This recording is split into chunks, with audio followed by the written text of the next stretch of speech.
Prologue. The village of Konoha or Konohagakure no Sato is one of the 5 great ninja villages in the elemental countries. Some would even say it is the strongest of the 5 great villages. The village has created many great and strong ninjas such as Hashirama and Tobarama Senju, Hiruzen Sarutobi, Tsukuyomi Hatake, Minato Namikaze, and many others who are legends in the ninja world. And today is a special day for the village, as today is the graduation day for the Ninja Academy, where new young ninjas will join the ranks. Ninja Academy. It is a bright morning and the sun is shining on the Ninja Academy, which is full of graduates celebrating their success and parents congratulating them for it and encouraging them on for their future. Looking on from a distance is a boy of age 5 looking with an emotionless face at the scene. The boy seems to be a little tall for his age with light-tanned skin, black spiky hair that spreads out in all directions, sky blue eyes that seem to glow. As for clothes, he is wearing black ninja sandals, combat pants, and a black muscle shirt with fingerless combat gloves, and a tanto with a black sheath with a silver hilt strapped to his back just above his hips. The most eye-catching details about the boy, other than his sky blue eyes that seem to glow, is the black ninja hi-8 wrapped around his left bicep and the distinct red and white fan symbol on the back of his shirt. Why are they even celebrating? Don't they know that more than half of these losers are going to get killed on the field, and the rest probably won't make it past 20? The ninja path is not for everyone, especially for some idiots that are doing it for fame and fortune. Idiots, thought the boy as he looked on emotionlessly. Hey, check it out. That's the orphan kid that turned out to be an Uchiha and got adopted into the clan. Man, I can't believe he graduated, and he's only 5. He must some prodigy, said one of the random civilians to his friend. Yeah, I heard he is a genius without equal. I mean, the kid graduated in just a year. Seriously, the only other kid that can match up is the clan heir Itachi, who also got graduated this year, replied the other civilian as they continued to gossip amongst themselves, no one noticing the slight flinch the boy had at the mention of adopted. The boy sighed as he closed his eyes. Yeah, I'm an orphan. Flashback 1 year ago. The same boy was lying on the ground, his forehead bleeding as he tried to get up. He glared bloody red daggers at the scene in front of him. In front of him was a middle-aged drunken man, and he was beating up a teenage girl who was also on the ground crying as the man kept on beating her. How do like that, you little slut? When I tell you to do something, you do it, spoke the man as he drunkenly beat up the girl. The boy summoned every ounce of power from his body as he stood up shakily. Hey, you bastard, leave her alone, roared the boy as charged the man, but failed as the man kicked him away. You just don't listen, do you, little shit? Looks like I really have to teach you a lesson, said the drunken man as approached the boy and took out a kunai. Let's see if we can make a little adjustment to that annoying face of yours, spoke the man as he brought the kunai to the boy. Stop, cried the girl as she tackled the man away from the boy. The drunken man dropped the kunai as he fell down, but got angry at the same time. That's it, now you're going to get it, you little bitch, said the man as he stood up and started to strangle the girl. The girl tried to fight back, but couldn't free herself. She continued to try and free herself, but slowly stopped as the lack of oxygen caught up and life slowly left her eyes. The boy looked on horrified as the girl he considered his older sister died right in front of him, and he couldn't save her. Didn't have the power to protect her. No, thought the boy in despair and rage, and stood up as a new power flooded his body and stood up, grabbing the kunai on the floor. The drunken man stopped as he looked and realized that the girl was dead. Shit, looks like he'll have to kill the boy. Can't have any witnesses, said the man, but when he turned around he froze as he looked at the deep red menacing eyes of the boy with 3 tomos spinning wildly inside them.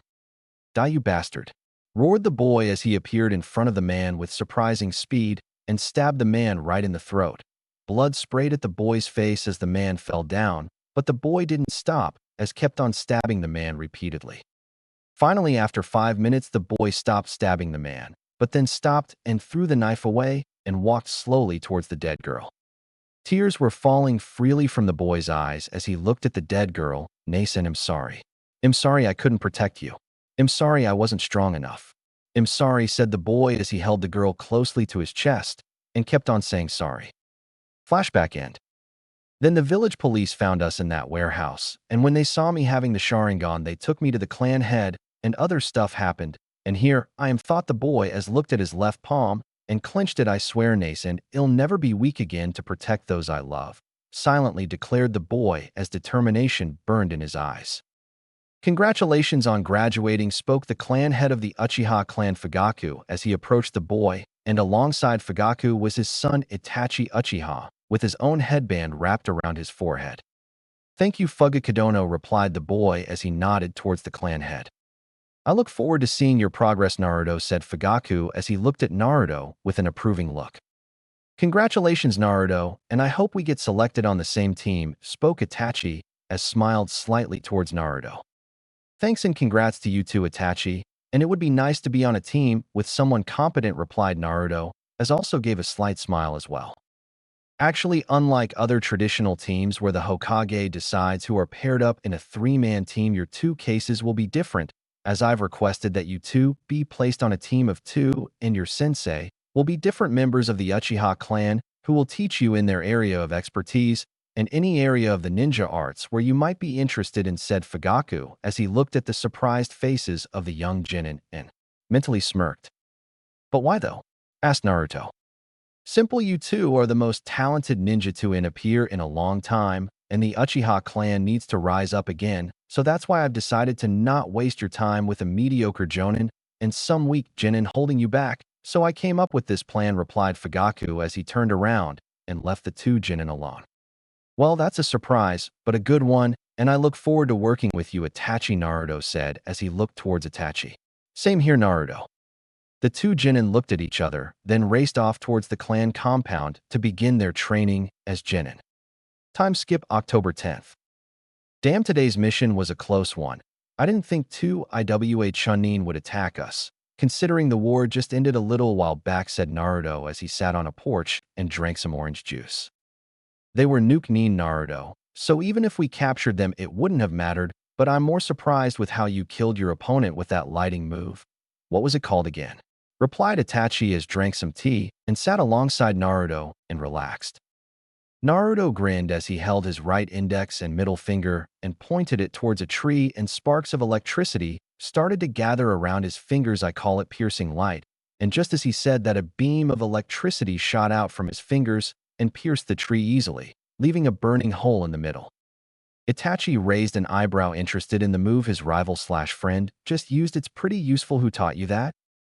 Actually, I made it myself. Since you're doing fire nature manipulation training, I'm doing lightning, and as you can see it's going pretty damn good, but it still doesn't have enough piercing power, so I'm still working on it. But wouldn't it be better if you used it with hand seals? That way it will be easier to control and you can increase its power, Itachi asked, confused. You might be right, but that will make me dependent on hand seals, and that takes time which I can't afford to waste in a battle. But not only that, if I can master jutsu without hand seals, or at least lower it to very small number of hand seals, I can be a lot more efficient in battle. And lastly, it will skyrocket my control on the elements if I master using them without hand seals, Naruto replied as his right hand started to get covered in lightning. You're right, but that will take time. But then again, you always choose the most difficult of things, said Itachi, amused at his rival's answer. Naruto smirked. It isn't any fun if it isn't difficult. The two rivals continued to chat together until a wave of complete power and terror washed over them. And just then an almighty roar shook the village as screams were heard all around the village. What was that?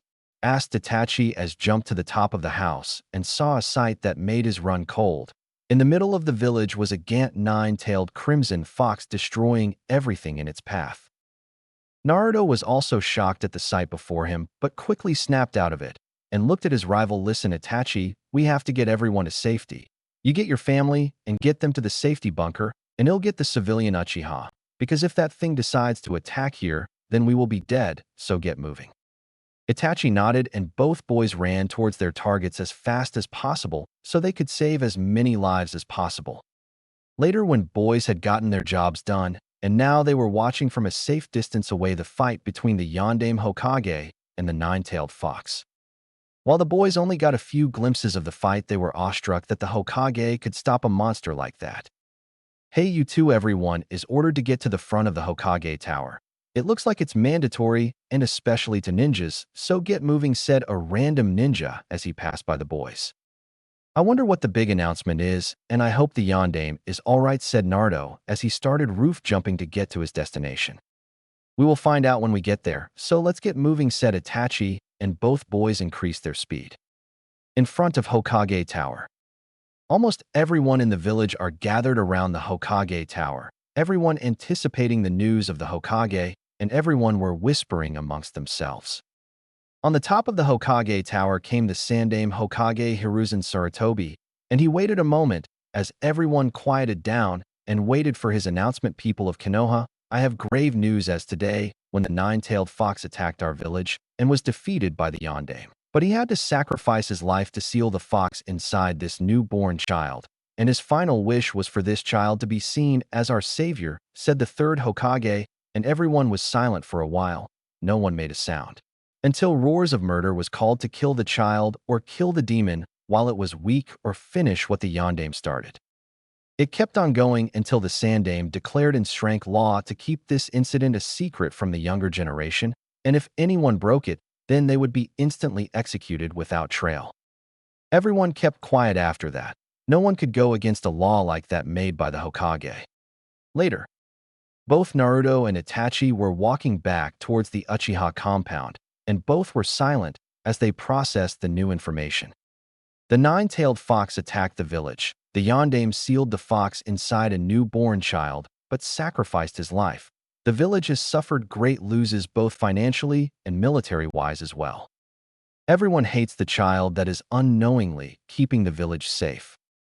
So what do you think about the kid that got the fox inside her? Naruto asked as almost reached the Uchiha compound, which looked fine since the fox wasn't any at all, so the compound came out unscathed through the attack. Itachi was quiet for a moment before he answered, we owe our lives to her. I don't see why the other villagers are acting so stupidly about. They should trust the Yondaime and his sealing abilities since he was famous for it after all. Naruto nodded, yeah, but it can't be helped, they are all blinded by their rage and sorrow for now. I just hope they get it in their heads soon that that girl isn't the fox and don't do anything stupid. Yes, I hope so too, but I wonder what will in the future now, Itachi asked. Things are definitely going to change, replied Naruto as he looked towards the full moon. Chapter 1. Heritage and the Chunin Exams. It has been a year after the Kyuubi attack, and the village is still recovering and is struggling to get back to how strong it once was.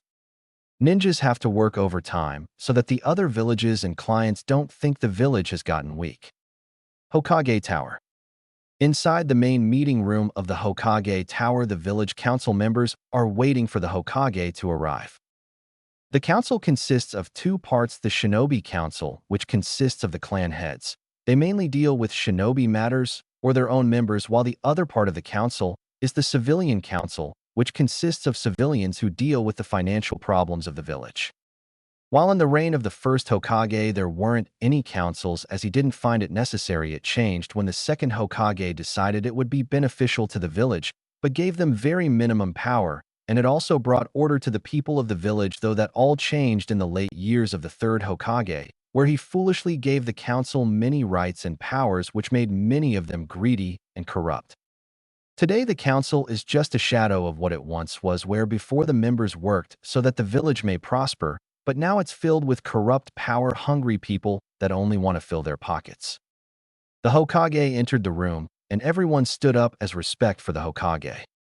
All right, let's begin today's meeting.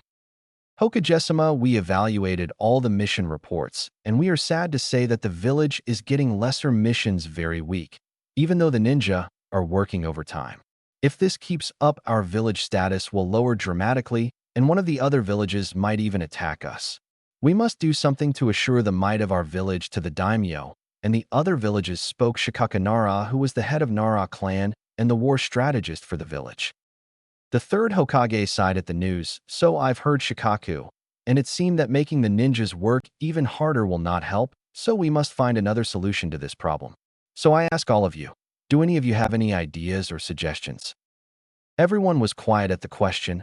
All were thinking of finding a way out of this mess. If I may, Hokage-sama? Asked Fugaku, and everyone looked towards him to see what he had to offer. Yes, go ahead, Fugaku, replied the Hokage.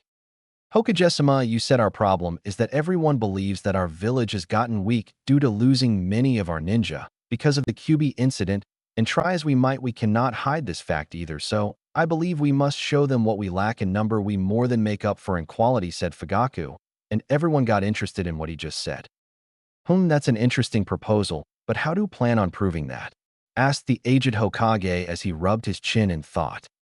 Fugaku smirked a bit. It's simple, really. The earliest Chunin exams are being held in Kumo, I believe, and if we send two extremely powerful Jonin who wipe out the competition, then it will prove that Konoha has not fallen.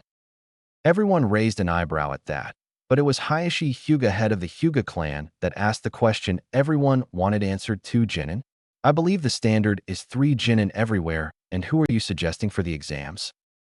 It would be my son Itachi and a member of my clan Naruto, who are both prodigies without equal, and I myself have tested them, and can say that they both are easily high Chunin level. Now then, if we send them, and everyone sees that 2 Jonin who are only 6 years old destroy the competition, then it will be a clear message that Konoha is not to be trifled with, answered Fugaku, and everyone found the idea quite good and logical, considering both the boys were famous because of them graduating so early and setting a record. That's a very interesting proposal. Very well. If everyone is in agreement, then Naruto and Itachi Uchiha will be sent off to participate in the Kumo Chunin exams, asked the Hokage after some thought, and everyone readily agreed since there weren't any better solutions. All right then, Fugaku, you have 1 month time to prepare the boys for the exams, because then they will have to go to Kumo for the exams. So use your time wisely and good luck, said the Hokage as Fugaku nodded, and everyone began to leave since they were dismissed. Uchiha Compound Training Grounds. Naruto and Itachi were both sparring using only taijutsu, and were at it for quite some time now. From a distance, anyone who is an expert in taijutsu will be able to tell the type of style both the boys were using. While Itachi's style looks like it was based on speed and quick precision hits and blocks, Naruto's was far different, as it was made for balance and speed and power, and made to attack all vital points on the upper body with deadly accuracy and power while dodging or deflecting any blows to his own body. The boys continued on till they were interrupted by Itachi's father. The Chunin exams? Are you sure we are ready, Fugakudono? Asked Naruto. Yes, I do. I was right when I got you two to be taught by fellow Uchiha, and your skill have greatly improved in all the ninja arts. But now you must both choose a specific training you want to get better in, as you only have a month, and I believe it would be better if you had a trump card for the exams just in case, said Fugaku, and he waited as both the boys thought over it. Father, while I know that I haven't mastered the fire element, yet I would like to work on my water affinity so that I would have a backup element in case someone manages to counter my fire jutsu, finally answered Itachi after minutes of thinking. Fugaku nodded and looked towards Naruto. Will you be working on a different element as well? Naruto shook his head. No, I'm confident I can survive with my lightning and fire jutsu, but what I want to work on is my kenjutsu, since I haven't had enough time to get to an acceptable level, and it would be helpful if I can work with a kenjutsu specialist. Fugaku nodded. You both have made smart choices, so I will arrange for instructors for the both of you, and you will begin your training immediately. Time skip. A month had passed quickly, and Naruto and Itachi had trained non-stop in that time. After they were done, they traveled to Kumo with an ANBU just in case they have to fight anyone out of their league. Finally, after traveling for days, the 2 young Uchiha arrived at Kumobikura no Sato, and they had to admit it was at every impressive village which was situated in the mountains. After they entered the village and got through security and identification checks, they made their way to the designated building for the first part of the exam. The first part of the exam was extremely easy in their opinion, since it was an information gathering test where they had to steal information containing papers from the other genin and not get caught by any proctors. It was easy considering they could easily pickpocket the weaker teams with help from some genjutsu, and they didn't even know it. Then came the second part of the exams, which according to the proctor is a survival exam, where the genin teams have to protect the scroll they are given while destroying the scroll of another team, while also surviving in the harsh mountain range full of dangerous animals, and with having less sources for food and water, which forces the teams to fight over them, and having proof of their achievement of survival and destroying another scroll, and should a team get their scroll destroyed or damaged beyond use, then they also would be disqualified. This exam would continue for 5 days, after which the surviving teams will be allowed to continue to the next part of the exam. Alright, Itachi, looks like we're going to have to finish off a team as quickly as possible and then disappear to the rest and gather food and water so we can survive, said Naruto as he and Itachi both quickly ran in the forest. Do you have a plan in mind for taking out a team as quickly as possible without us revealing any of our techniques? Asked Itachi. Naruto grinned as he activated his 3-tomo Sharingan. Don't I always, Itachi? Well, let's hear it, asked Itachi, and Naruto began to explain his plan. In another part of the forest was a group of 12-year-old Mizu Jonin who were jumping along the trees and preparing themselves so that they could attack a team soon. Damn, looks like it's our lucky day, guys. We found those Konoha babies this early, said one of the Jonin as looked at the clearing in front of them and saw both Naruto and Itachi sitting near the base of a tree. Yeah, let's just destroy that scroll they have and be done with it, replied another Jonin. The 3 Jonin made their way towards Naruto and Itachi, who didn't notice their presence till they jumped in front of them. Hey Konoha, brats, how about you give us that scroll of yours, and we won't hurt you, much said the leader of the 3 Jonin as he smirked at them. No way, this is our scroll. We're not going to give it to you, stammered Naruto as he took out a kunai and stood up shakily. Itachi wasn't faring any better as he tried to stand bravely. The Mizu Jonin smirked at the cowering kids. Listen, we don't want to hurt you, so be good kids and give us the scroll, said the leader as he and his teammates got closer to the Konoha Jonin, and the leader picked Naruto up by the collar as he glared at him in order to intimidate him, but frowned when he saw Naruto smirk. What's so funny, brat? Asked the leader. You guys, answered Naruto as he exploded in an explosion of electricity, blowing away the Mizu Jonin while giving them first-degree burns and electrocuting them at the same time. The Mizu Jonin couldn't think what was happening around them. One second they were about to get themselves a scroll from weak kids, but the next one of them explodes and electrocutes them. Well, look at what we have here, Itachi. A couple of soon-to-be dead men, said Naruto as he came out of the trees with his Sharingan active and a creepy dark smirk on his face that would make any man flinch in fear, and it didn't help matters that he had his Tanto unsheathed. True, but I wonder if they are smart enough and save themselves from that fate, said Itachi. He also came out from atop a tree from the direction opposite of Naruto, and he also had his Sharingan. What? How did you do that? Asked the leader of the Jonin. Naruto smirked. Easy, it was my Shadow Clone Lightning Explosion. It's a variation of the Shadow Explosion Jutsu with the lightning element added in, and its main purpose is paralysis. Pretty good, huh? It's my own creation, you know. I don't think telling people who will be dead will do any good, Naruto Itachi said, and Naruto's smirk turned into a grin. I guess you have point. Well then, shall we begin?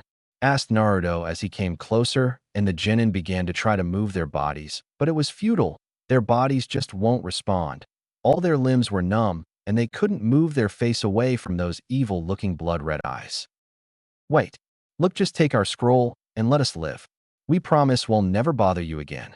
Just please let us live, cried the leader, and the other 2 Jonin looked like they were about to cry. This was their first Chunin exam, and they thought after going through 9 crank missions this would be a breeze. They had never imagined they would have to face someone so dangerous, and it certainly didn't help the fact that they were only 2 6-year-olds, and the dark looks on their faces just made everything worse. Naruto frowned. All right, but if we see you again. Then his face positively gained a murderous look, and the killing intent he was releasing was like dropping 20 pounds on their heads. He'll break you. Those words right there made the Jonin know this was one person you shouldn't mess with under any circumstance, and the look in his eyes practically screamed that there are worse things than just a simple death. The Jonin had their scroll taken and were left to rot paralyzed in the clearing. Did you have to scare them so much? They looked like they were about to wet themselves, Itachi asked after they had gotten a safe distance away from the defeated Jonin. Fear is a powerful tool, Itachi. If used properly, we can get lots of things done, and I didn't want them wanting revenge because we beat them, and remember that if your scroll gets damaged, you're disqualified, Naruto answered, and Itachi nodded. One of your life lessons, Naruto? Asked Itachi. Yeah, Naruto answered after some pause. It was no secret that Naruto did not talk much about his life before he was adopted, and Itachi suspected that something traumatic had happened to him. And then there was also the fact he hated people who abused their power and played with others' lives. There were very few people Naruto spoke to on friendly terms with, and that was him and his mother. To the rest of the world, he was apathetic or neutral. The rest of the exam went by fairly quick. Both the boys steered clear of the other teams and had gathered enough food and water to last them 5 days. Though the only good thing that came out of this exam was the multiple earth, water, and lightning jutsu they were able to copy from the other genin who fought each other. Naruto was excited. He had just gotten multiple jutsu for his repertoire, and he couldn't wait to test them out. The exam soon finished, and 6 teams had passed, but since the number was large, it was decided that an elimination round would take place before the final part of the exams, and due to this, only 16 genin participated in the elimination round since some genin were too tired to battle and forfeited. The matchups were made many interesting genin won. The ones that caught Naruto's attention, though, were 2 blondes, one boy, and the other a girl, and they both looked like they were 10 years old. The blonde boy looked like a typical pretty boy that could pass off as girl, and his long ponytailed hairstyle didn't help. He was wearing black combat pants, maroon-colored shirt, an IWA headband around his forehead, and 2 open small bags strapped to his belt. The blonde girl was very good-looking for her age.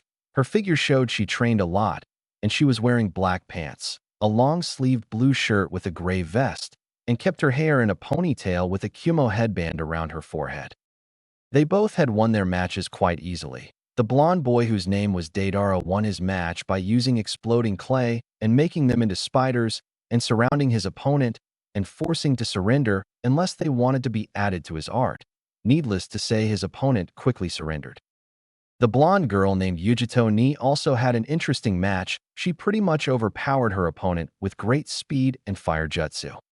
Lastly, Itachi finished his match off by putting his opponent in a Jinjutsu via Sharingan and won. The screen for the matches flickered again, and it showed Naruto v/S Darui. "Alright, Jonin, get to the arena and begin," said the proctor, and Naruto got ready to face his opponent, who was a Kumo Jonin. His opponent was also only 10 years old, wearing the traditional Kumo outfit consisting of black pants, black undershirt with a gray vest with gray ninja sandals. He had blonde hair and dark brown eyes. "Alright, begin," yelled the proctor, and both the genin stood ready, sizing each other up. Either wasn't making a move until Naruto started off by throwing shuriken at Darui. Darui easily dodged by jumping to the side, but had to curse as his opponent had started going through hand seals. "Lightning release. Electric bullet," said Naruto as he shot a ball of lightning from his mouth, but was surprised to see that his jutsu got intercepted by the same attack and got overpowered by it, and Naruto had to jump away to avoid getting hit by the jutsu. "That's a Kumo jutsu taught to genin. You copied that in the survival exam, didn't you?" asked Darui as he stood across the arena to Naruto. "Yes, so. I'm more surprised my jutsu was overpowered by yours. How is that possible?" Since it was the same jutsu, Naruto asked, confused and a little angry, but hit it well. "Your famous Sharingan may be able to see chakra and copy jutsu, but your body can't copy chakra control. Even if you know the jutsu, it won't matter if your opponent knows the jutsu better than you, and this goes to show your Dojutsu isn't perfect, huh?" Darui asked, a little proud of himself. Naruto was surprised he hadn't thought of that. Even if he could copy any jutsu, it would be useless since he wanted to be able to use it full-powered instantly. Because of his lack of control, I have to get my chakra under complete control. It's my power, and I'm its master, so it's only logical I master controlling it. And from now on, I have to be careful with which jutsu I use, because using half-assed jutsu will get me killed, Naruto thought, and promised himself. "I see, thank you for making me realize my mistake, and for that I'm going to finish this off fast. And with my own jutsu," Naruto said with a neutral face, and unsheathed his tanto, and lightning started to cover the blade. "Don't think it's going to be easy.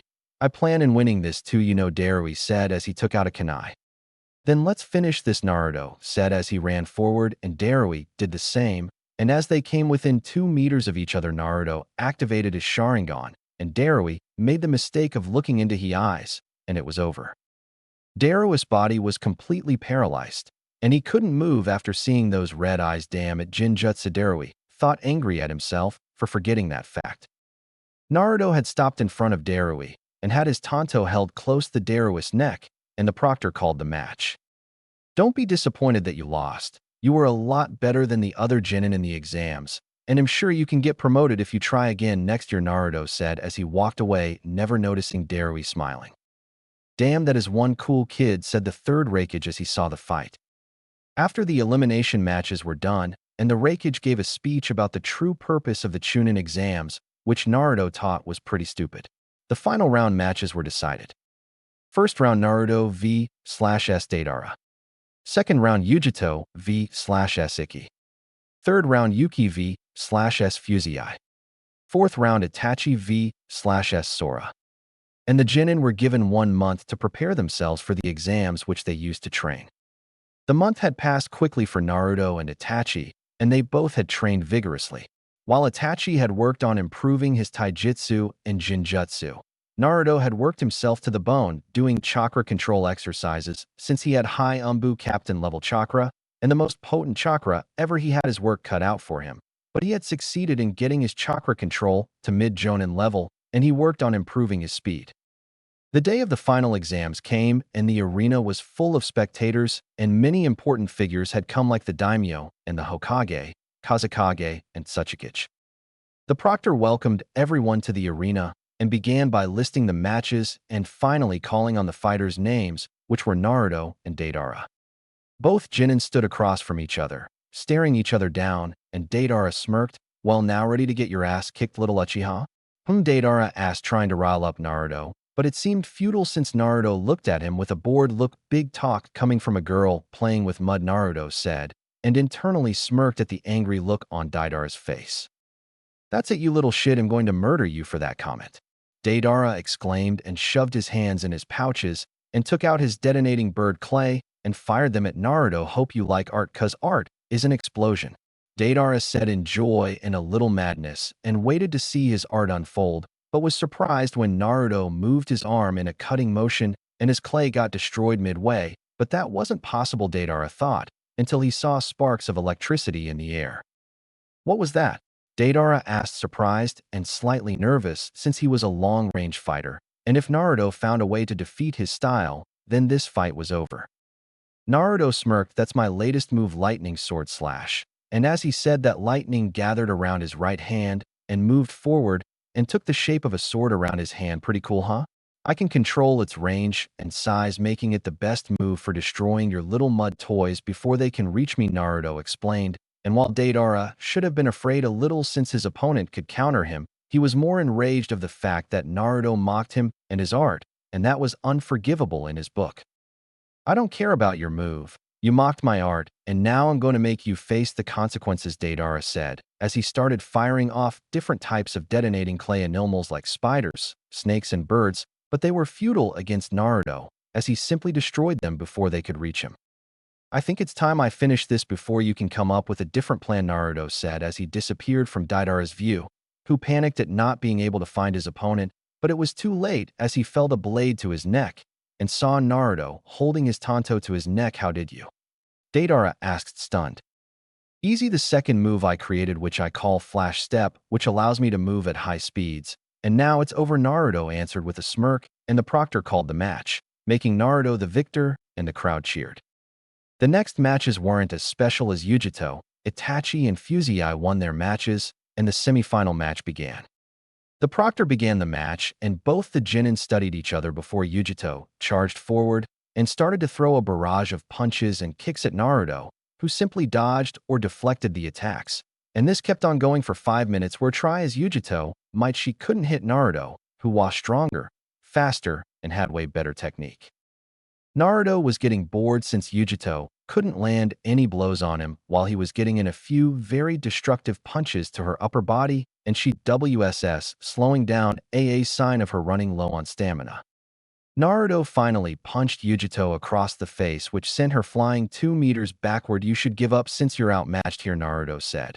And when Yujito saw Naruto's face, her blood boiled since his face showed he was bored, like she wasn't even worth his time, and that made her very angry.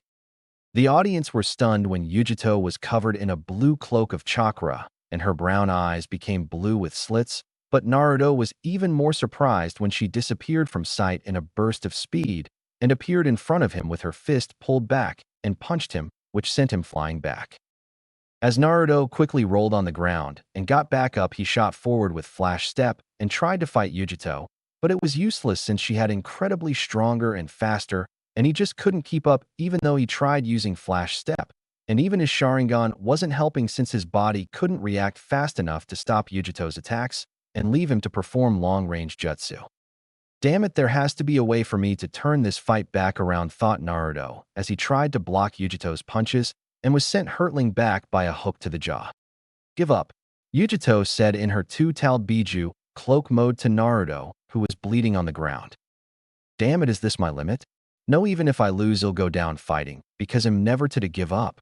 Naruto thought with extreme determination and got back up on his 2 feet and glared at Yujito. Don't you ever dare to tell me to give up. Naruto roared and his body was flooded with new chakra and his right arm felt like it was burning.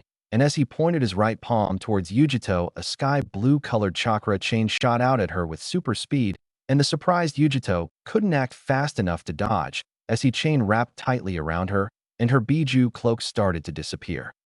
Naruto himself was surprised at what he just did since he thought he was only an Uchiha, but the power he was using right now was an Uzumaki bloodline, and his mind started to wonder if one of his parents were Uzumaki while the other Uchiha, but quickly stopped since he had a fight to win and his body hurt as well. Yujito's Biju cloak had disappeared only after a few moments and her chakra was being suppressed. Things couldn't get any worse for her and just when she was so close to winning. Well, do you surrender?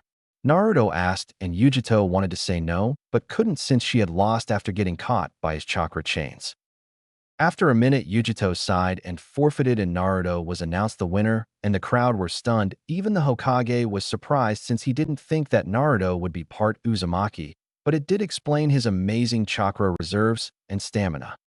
After Itachi's match with Fusei, it was Naruto vs Itachi, and everyone were waiting impatiently to see the fight between the two prodigies. Itachi looked at Naruto and smiled a little. I almost thought you were going to lose back there. Naruto smirked. I promised, didn't I, that we'd meet at the finals of the exams? Well, you should know by now, I always keep my promises. Yes, I suppose I doubt you from now on, but everything aside, I believe we have a match to fight. You're right, we shouldn't let me wait any longer, and with that said Proctor. Both boys forfeited. Everyone was stunned beyond belief since it was the most anticipated match of them all, and they forfeited. Boos were heard all over the arena due to disappointment. Silence, roared the Raikage, and everyone quickly shut up. All right, why did you two forfeit? The Raikage asked, and even the Hokage wanted to know. Because we came here to represent Konoha, and we don't fight comrades with the intent to kill in Konoha, so we forfeit since we have shown enough of what Konoha ninja are about. Both boys answered together, and the Raikage and Daimyo's respect to Konoha grew, and the third Hokage, skilled at young Jonin, looks like the will of fire burns strongly inside their hearts, and they have certainly earned their Chunin rank, thought the third. As for the crowd, they erupted in cheers and applause for the Jonin with such great camaraderie and skill. Well, looks like we're also getting the youngest Chunin title added to our names, Itachi said with amusement in his voice. And this is just the beginning. End. This took a while to write, and sorry if I rushed the story a bit, but the fights will be longer with the more stronger the opponent gets, because let's face it, a strong/genius Naruto can easily take on the Chunin exams. I might take some moves from other anime and games like I did with the Flash Step. Well, tell me what you think in the reviews. Chapter 2. Sealing, Perverts, and Ninja Quirks. Boom. Cough, cough. Damn stupid seals, said Naruto as he tried to breathe normally due to the smoke caused by the seal malfunctioning, thus exploding in his face, though he was lucky it wasn't a strong one. 6 months have passed since the Chunin exams, and now the 7-year-old Naruto Uchiha, who found out is also an Uzumaki, is working on mastering the sealing arts. I take it that was another failure? Asked Itachi as he entered Naruto's apartment through the window, and had an amused expression on his usually emotionless face, and he looked around the living room. The apartment was in the Uchiha district and was fairly big for a 2-bedroom apartment with a medium-sized kitchen, 2 well-equipped bathrooms, and a decent-sized living room with convenient and comfortable furniture. The apartment was given to Naruto by Fugaku when he graduated the academy, while usually orphaned or poor members of the clan got modest housing. Naruto was a special case since he was a prodigy, and the clan wanted him to be comfortable, so they got him the best apartment they could get him. Though now the living room was a complete mess, and the room was full of smoke. "No shit. What the hell did you think it was?" asked Naruto, a little irritated at the fact he kept on messing up his new resistance seals. "I don't know, perhaps you finally found your ninja quirk," Itachi replied, amused at his rival's predicament. "Seriously? You seriously think I have a fetish for blowing myself up now?" Naruto asked, irritated at the amused face Itachi was making. Now, no need to get angry, Naruto. And besides, lots of ninjas have weird quirks like the Sannin, for example, who are famous for either being a pervert, a drunk, or a mad scientist, though I suppose it comes with the power since, as they say, power and madness come hand in hand, though it's up to us what kind of madness or quirk we get, Itachi replied slyly. Naruto smirked. "Like your quirk is collecting cat paw prints?" Itachi had a surprised expression for a second before it vanished, and got replaced with an irritated one. "May I ask how you found that out?" "I was taking a stroll around the district when I saw you with Shisui doing something, and I got curious since you don't spend much time with him, and later I saw you guys taking cat paw prints." "Seriously, Itachi?" Naruto asked with a grin and mentally praised himself for being able to make Itachi embarrassed. Itachi coughed to compose himself. "While moving along, looks like you can't really improve in Fuinjutsu without a proper teacher or books, and since the clan is limited on the subject, I suggest on convincing Jiraiya of the Sannin to teach you since he is the only seal master left in Konoha after all," Itachi advised helpfully, and Naruto sighed as he thought over his options. Since he couldn't find books on the subject, and working by himself wasn't getting him any good results, he will need a proper teacher if he wants to master the art, and Jiraiya is the only person who can help him. Looks like him going Sannin hunting. Well, any advice on finding the guy since he travels a lot, or how to convince him?" Naruto asked as looked at Itachi. "Well, you could ask the third Hokage to give you a mission with Jiraiya, and you can convince him on the way." Thanks, Itachi. I think he'll do that," said Naruto as he prepared himself to leave for the Hokage Tower. Hokage Tower. Hiruzen Sarutobi sighed as he looked at the young ninja in front of him. "So you want to learn Fuinjutsu from Jiraiya, and in order to do that you want to go on the next mission?" he goes on with him. Naruto merely nodded. "Yes, Hokage dono, I do, since it's only right I master the art that my clan was famous for." The third Hokage nodded. "Well, that's true, and from your mission's record, I guess you can go on in a rank mission now, but I doubt Jiraiya will teach you since he's very adamant about not having any more students after the fourth Hokage died."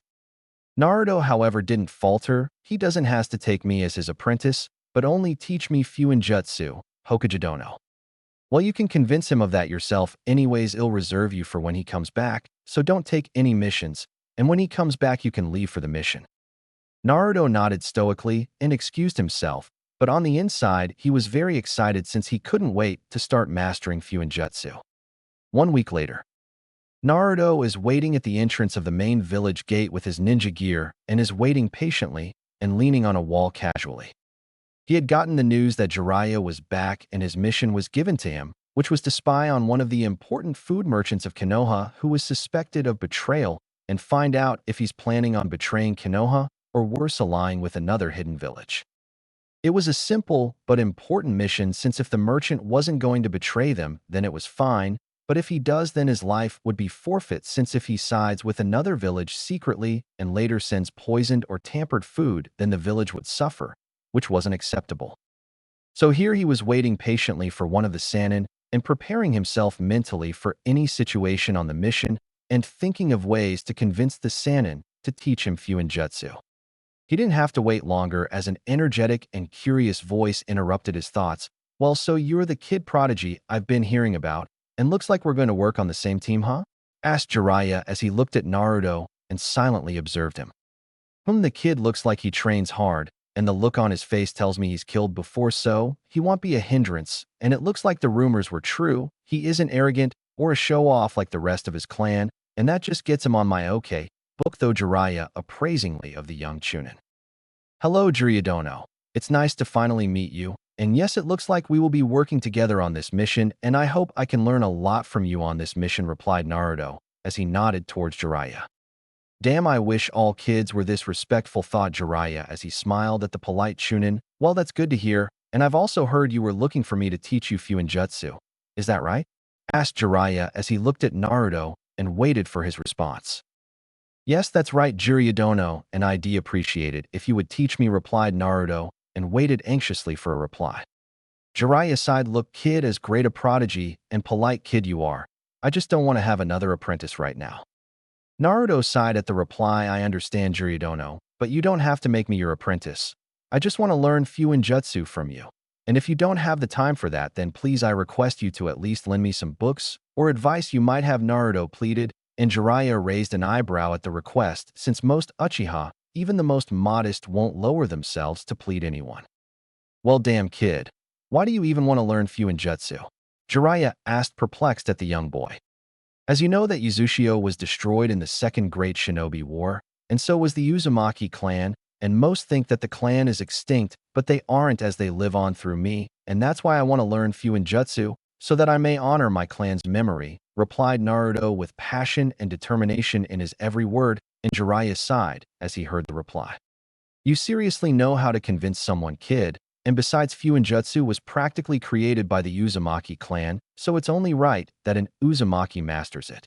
Plus, it'll be even more famous when word gets out. I trained another genius, Jiraiya replied sincerely at first, but boastingly at the end, as he praised himself on his amazing teaching skills. Naruto got relieved and excited at the answer, so you'll teach me? Yeah, I guess so, kid, so come on, we got a mission to do, so let's get moving. They'll teach you a few things on the way, replied Jiraiya, and both ninja headed out towards their mission. Later, after 2 days of travel, both ninja found themselves at the designated town in which their target was supposed to have a meeting. All right, looks like we made it in good time, so here we're going to be splitting up, kid, Jiraiya said, and Naruto got confused. That's fine, but what are we going to do here? Naruto asked, and the perverted smirk on Jiraiya's face certainly didn't make him feel good about the answer. Well, you try to find the target your way, and you'll be finding him by doing a little research around town, and we'll meet after 4 hours in the town square, Jiraiya replied, and sped off towards his destination. Naruto sighed as he looked at the direction Jiraiya was headed towards. I don't know what he's up to, but I'm curious as to what he's doing, and I might learn something, so I might as well follow him. And so Naruto stealthily followed Jiraiya, and later was disappointed to find him going to a brothel and getting laid. This guy is seriously a Sannin. I don't know whether to be disappointed or worried that this guy is going to be teaching me, Naruto thought, and left the area. After Naruto got to the town square, he got himself to the tallest building and looked over the area. Okay, this place is pretty big, but there could only be a handful of places the target could set up a secret meeting, so I should start scouting the area for any enemies or the target himself, Naruto thought, and silently created 12 shadow clones who dashed off in different directions, their orders already mentally given, and raced off to get their job done. After half an hour, Naruto decided to look around the town and explore, since his clones can do scouting themselves, and so he walked around the market district in a hench. He kept on walking and looking around in mild interest in all the foreign things he hadn't seen before, but stopped and looked at the direction of a melodious tone coming from a shop and started to walk towards it, and came to a sight of an old man playing a musical instrument which he didn't recognize. The old man kept on playing till he finished his tune, and then looked at Naruto and smiled. Well, looks like someone appreciates my music. Excuse me, sir, and what is that instrument you're playing? Asked Naruto, and the old man grinned. Well, my young friend, this is a flute, and my favorite among all the instruments, replied the old man as he pointed at all the different musical instruments in his store, and Naruto got fascinated as he looked around the store. Well, by the look on your face, I'd say that you're interested in buying one, the old man asked, and got a simple nodded by the still fascinated Naruto. Yes, I do, but I don't know which one to learn to play, since they all look very nice, Naruto asked, and was confused when the old man put his hand on his shoulder, and when he turned around, he was surprised when he saw the old man directing him to a row of different instruments. Well, I know how to play a little of everything in here, so how about I play each one a little, and you decide which one calls out to you, said the old man, and Naruto nodded dumbly, and after a while of the old man playing different instruments, Naruto decided that the flute was the one for him. Well, that's a pretty good choice since you can play any type of tune, but I want to ask, why do you want to learn how to play an instrument? People would rather listen than play music, asked the old man, and Naruto waited for a few moments to answer the question. Well, how can I say it? In my village there aren't a lot of musicians, and when I heard you play, the music soothed me, so I want to learn how to play it since it really relaxes me. But strangely, it also excites me," answered Naruto, a little confused at his own answer, and the old man nodded sagely. "Yes, well, looks like you found your ninja quirk. Congratulations, by the way," the old man said, and Naruto, for his credit, didn't even flinch. "And what makes you think I'm a ninja, sir?" asked Naruto with a hidden edge and got ready in case the man was an enemy, but the old man simply raised his arm in a surrendering motion. "Relax, young man. I'm no ninja. I just know this because I've met many ninja in my time, and they've told me about their stories, and believe me, I know a ninja quirk when I see one, but I have to say yours is relatively normal compared to the others." The old man and Naruto relaxed a little, but still kept his guard up. "Well, alright. Then I'll buy this and be on my way, and you didn't see me, got it, old man?" asked Naruto with an edge to his voice, and the old man simply smiled. "Well, alright then.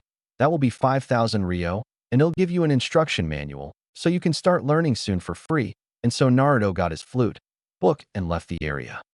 Later, after Naruto got to a secluded area, he started reading his book since his shadow clones were still scouting, and he could catch a break. So playing flute for dummies, huh? After a few hours, his shadow clones dispersed themselves, and he got the memories and smirked. It looked like his clones found the merchant and followed him to the meeting area, and it was about to start in an hour, and it was more than enough time to get Jiraiya and head over there. After finding Jiraiya and telling him that he had found the target and the meeting area, he mentally smirked at the surprised and approving look Jiraiya gave him. "So looks like the meeting is about to begin," Naruto said to Jiraiya as they both hid in the shadows and couldn't be detected thanks to Jiraiya's camouflage jutsu. "Yeah, but let's hope this guy doesn't break the contract with Konoha, or else we'll have to kill him," Jiraiya said, and Naruto sighed since he never understood why people were so greedy and power-hungry when they didn't need it. After the meeting started and went underway, Naruto was disappointed to see that the merchant decided to side with IWA and would send tampered goods to Konoha, and just for money. Didn't he think of his actions? Wouldn't hundreds, if not thousands of people die or suffer because of his greed, and for what? Some money? It all disgusted Naruto that this world was so corrupted, but he sighed and decided to end the mission by impaling the man with his lightning spear.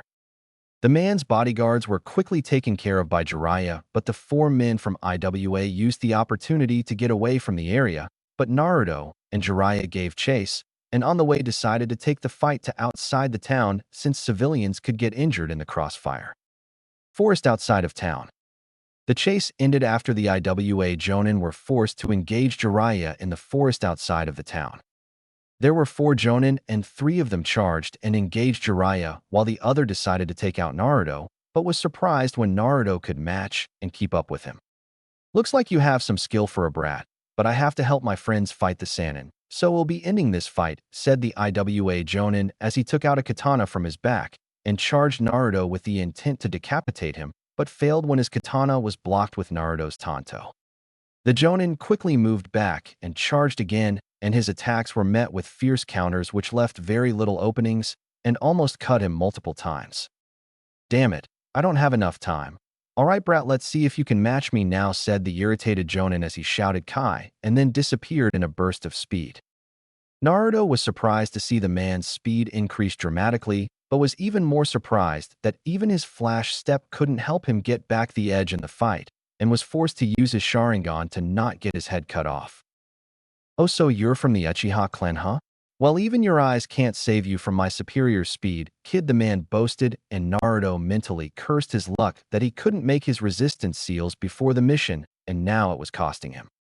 "I have to make some distance between us and make up a plan," Naruto taught as he flash-stepped a good step away from the man and went through hand seals and shot out his jutsu lightning release. "Lightning bullet barrage," said Naruto as he fired 7 large lightning bullets from his mouth in different directions so the man couldn't charge from a different angle. It worked as he was able to make a good amount of distance from the Jonin, but was distracted from him when he heard a shout of Rasengan and saw that Jiraiya send one of the Jonin hurtling back with a chakra sphere, and with his Sharingan, he was able to memorize the jutsu. "Never take your eyes off your enemies, fool," said the Jonin as brought his katana in a sideways sweep to cut Naruto's head off. "Shit, I have to stop him." Naruto roared in his head and his body moved on autopilot as he ducked, and brought his right hand forward, which had an unstable spiraling sphere of chakra, and as he hit the Jonin, the man was sent hurtling back, but the damage was nowhere near the one Jiraiya had used. But before the man could counter, a lightning spear tore its way through his chest, thus ending his life. Naruto panted as he tried to calm down and get his nerves under control. Never before had he been near death like this, and it taught him that never to underestimate or keep his mind off his enemy that was close. Damn it. I have to get stronger, Naruto thought as he clenched his right hand and sheathed his tanto. Damn kid, that was a close save. You alright? Asked Jiraiya as he approached Naruto since he finished off his opponents.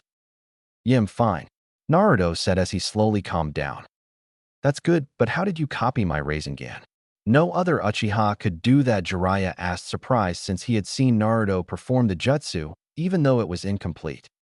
I don't know exactly, but I think since the Sharingan can see chakra and gives photographic memory, it can copy jutsu, and it can do that by copying the hand seals which control the chakra flow and makes it easier to use the jutsu by reducing the chakra control needed. Copying the jutsu also depends on the user's chakra control, so since the Rasengan is a really high-level chakra control jutsu, it makes it difficult for the Sharingan to copy it and makes the user think it can't be copied when it can be, but requires very high chakra control, and since I have it, I was able to partially copy it, but that's just my theory on it. And sorry I copied your jutsu. I didn't intend it to, said Naruto as he apologized, and Jiraiya thought about the answer and sighed. Well, that sounds about right. Anyways, I guess I can teach you the jutsu since you have it down halfway already, but promise me you won't teach just anyone else, alright? Asked Jiraiya, and Naruto nodded, grateful he got the permission to learn and use the powerful jutsu. Good, but in exchange for me teaching you that jutsu, you have to help me around with my research around the village since it isn't in the Fuinjutsu field, said Jiraiya with a smirk, and Naruto agreed reluctantly and knew he was going to be in trouble later with some females. Since the mission is complete, we might as well get going, kid, come on, I don't want to waste another second for my research, Jiraiya said with a perverted grin and dashed off towards Konoha, and Naruto shook his head. Man, things are definitely going to get very interesting for me in the future, for me, I just know it. Chapter 3, Ninja Summons, Training, and ANBU. Thank you, thank you, thank you, was heard repeatedly by Naruto as he tried to process the situation he got himself into. Flashback. It has been almost 2 years since Naruto started his Fuinjutsu training with Jiraiya, and now the 9-year-old Naruto Uzumaki Uchiha is waiting anxiously, sitting outside the Hokage's office. Naruto heard it come in from inside the office and entered, but was slightly surprised to see Jiraiya and Fugaku with the Hokage in his office. Jiraiya was smirking proudly, and Fugaku also had a small smile of pride on his face, and the Hokage was giving him an approving look. Well, damn kid. Looks like you broke all records with this one. Even I had doubts that you might pass, but you surpassed all expectations, said Jiraiya with a smirk, and Fugaku nodded. Then I asked Naruto, hurriedly waiting for the answer. Naruto Uzumaki Uchiha, I the Hokage, after seeing your test scores, mission records, experience, and the recommendations from several experienced Jonin, have decided to promote you to the rank of Jonin. Congratulations, said the aged Hokage, and smirked at the surprised and happy look on the youngest Jonin's face. Thank you very much, Hokagedono. I promise to do my best as a ninja of the Hidden Leaf Village, said Naruto with determination and appreciation. Good. I expect nothing less from you, and I look forward to your future exploits. And lastly, since you have now gained the rank of Jonin, you are now allowed to make use of the Jonin training grounds, Jutsu Vault, and you now have the privilege to choose any mission that is below a class, said the Hokage, and smiled slightly at the happy grin on the young boy's face. Congratulations, Naruto. I am proud to say that such a talented young man is a part of my clan, and as a reward for being promoted, I grant you access to the secret Uchiha Jutsu Vaults, said Fugaku proudly, and Naruto's grin widened at the prospect of being able to learn new jutsu. Looks like I'm the only one left to give you something for passing, so here, said Jiraiya as he gave Naruto a scroll. What is it? Naruto asked, and Jiraiya smirked that their kid is an Uzumaki sealing scroll I found around my travels. It can only be opened by an Uzumaki, so it's yours now. Naruto nodded thanks to the Sannin and excused himself from the office. Later, after a while of walking around the village, Naruto heard some shouts from one of the nearby training grounds and decided to see what the cause was and came to a sight that disgusted him. The training grounds around the village were mostly forests and full of trees, so it was no surprise that a lot of animals lived there, but that aside, civilians weren't allowed in the training grounds since it was reserved only for ninja. But there in the clearing of the training field was a group of about 7 civilians kicking around a golden fox with twin tails around. "Keep on kicking this QB spawn, guys. Come on, we have to make sure it doesn't live another day," said one of the civilians, and the others readily agreed and kept on beating up the bloodied animal around. The civilians were about to continue until a force that felt like 15 pounds was just dropped on their heads, and a feeling of dread and despair washed over them. Images of their deaths in multiple painful ways was played in their eyes, and when they turned around they were met with blood-red eyes, with 3 tomos spinning wildly in them. "Get lost," said Naruto ominously, and the civilians ran like their asses were on fire. Naruto sighed and closed his eyes and slowly walked towards the injured fox. The fox whimpered and tried uselessly to get away from Naruto, but failed, and Naruto slowly knelt down to the fox. "Look, I know you just got hurt by humans and don't want to trust me, but please do, because I don't mean you any harm, and am going to heal your wounds." As he said that, he went through a few hand seals, and his hands started to glow with green chakra, and as he brought his hands over the wounds, they started to heal, and after 10 minutes, all the wounds on the fox were healed. The small fox was very surprised by the kind human's actions, and after Naruto was done, it looked at him and saw him smile. "They're all done.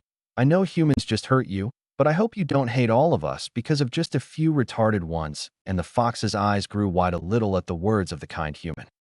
"Well, all right then. You should probably get going now," Naruto said, but was surprised when the fox jumped at him and started saying thank you repeatedly. Flashback end. Naruto was confused, since he had never met any talking animals before. Sure, he heard about talking ninja summons, but meeting one was very different. Yeah, it's fine, so do you mind getting off me?" asked Naruto, and the small fox slowly climbed down and rubbed the back of its head with its tail. "Hee, sorry about that. It's just that I thought I was a goner back there, and then you came and saved me. So I'm really grateful since I didn't want to die on my first visit here. Even though I kind of sneaked off," said the fox sheepishly, and Naruto's sweat dropped. "Do you mind telling me who and what exactly you are?" Naruto asked, and the fox puffed up its chest. "My name is Hitomi, and I'm a Kitsune yokai," said the fox with pride, and Naruto raised an eyebrow in interest. "And what is a Kitsune yokai?" "Well, my clan is a class of demons that resembles foxes, and we are very strong physically and have high aptitude for illusions and magic," the fox explained, and Naruto was confused at the magic part. "Magic? Do you mind explaining that to me?" "Well, it's sort of similar to what ninjas use, like chakra, but we only use spiritual energy, which makes it easier to control and versatile, but it's less potent compared to chakra," Hitomi explained. "What do you mean by less potent?" "Basically, if you make a fireball from chakra and one from just spiritual energy and fire them at each other, then the chakra one wins, because it's a lot more potent. Got it?" Hitomi asked, and Naruto nodded. "That's pretty interesting. Well, anyways, that aside, why are you here in the first place? And you said something about sneaking off." Hitomi rubbed the back of her head sheepishly with her tails and answered, "Well, my kind, or rather yokai in general, aren't allowed to come here. But I was curious, so I kind of sneaked off to see what this place is like." Hitomi explained, and sweat dropped when she saw Naruto staring at her pointedly. "What? My kind is very curious, you know." Naruto sighed. "That's fine, but you should have taken someone strong with you to protect you. If it wasn't for me, then you could have died." Hitomi huffed in annoyance. "Excuse me, but I'm pretty strong, just so you know. The only reason those pathetic people could beat me up was because I was exhausted after using my magic to open a portal here." "A portal?" "Well, it's sort of like the summoning thing you ninjas do, but without the smoke. Basically, we find a place we want to go to, so we use our magic to teleport us there. It's a little more complicated than that, but that's the basic idea of it," Hitomi explained, and Naruto decided to ask about the portal later. "Bye for now, okay? So why are yokai not allowed in the elemental nations?" "I don't know the whole history of it, but it's something of an agreement between all yokai that without a contract between specific humans and yokai, we aren't allowed to come here. Right now, the yokai I know of that have contracts with humans are the toad, snake, and slug yokai, though they are pretty low class, and the summoning contract is how they are summoned, by the way. Wait, so you're telling me that the ninja summons the Sannin have are yokai, and that they are low class? I don't know who the Sannin are, but if you're talking about those talking giant toads, and the other two, then yeah, we are on the same page. Okay, so what now? Asked Naruto after a moment of silence, so he could process the information he was given. Uh, I know that you saved me and all, but I do really appreciate it. If you show around your village a little, since I've never seen a human one before, and all this trip would be useless if I don't even see any good places, Hitomi requested, and Naruto decided to help the fox.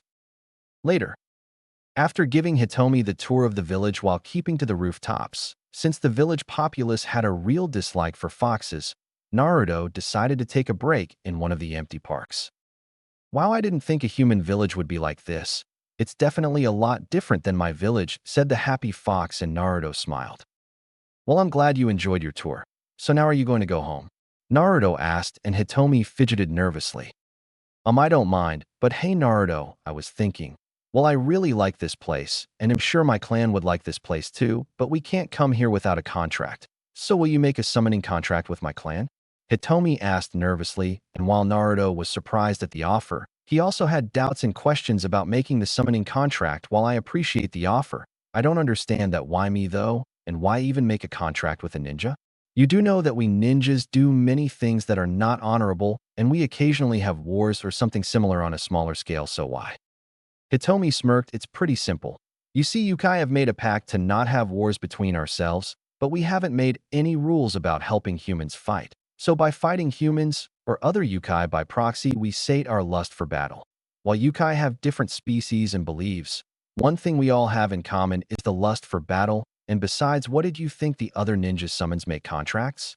We don't do it just out of being nice, finished Hitomi with a bloodthirsty grin, and Naruto's sweat dropped.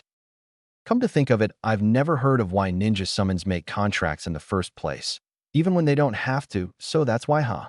Guess that's one mystery solved, since it does make sense. Summons are almost always used in large-scale battles.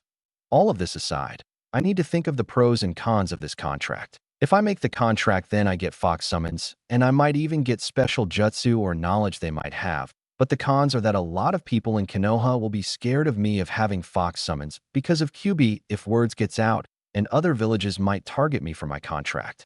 But in the end, I guess it's worth, so might as well make the contract, thought Naruto seriously, and made his decision and agreed to the contract. Great. But there is a slight complication though, Hitomi said, and Naruto got curious. And what would that be? Naruto asked, and Hitomi laughed a bit awkwardly. Well, you kind of have to make the clan head accept you as our summoner, and well, she isn't very easy to impress. Okay, so will I have to pass a test? More like she will stare at you for a minute and decide whether you're worth her time or not. Okay, I think I can handle that, Naruto said, a bit confused as to how the clan head would test him by just staring at him, but shrugged it off since he guessed Yukai had different ways than humans. Alright, that's the spirit. Now since I now have enough Yuki to send a signal to my mom, she can come here and test you.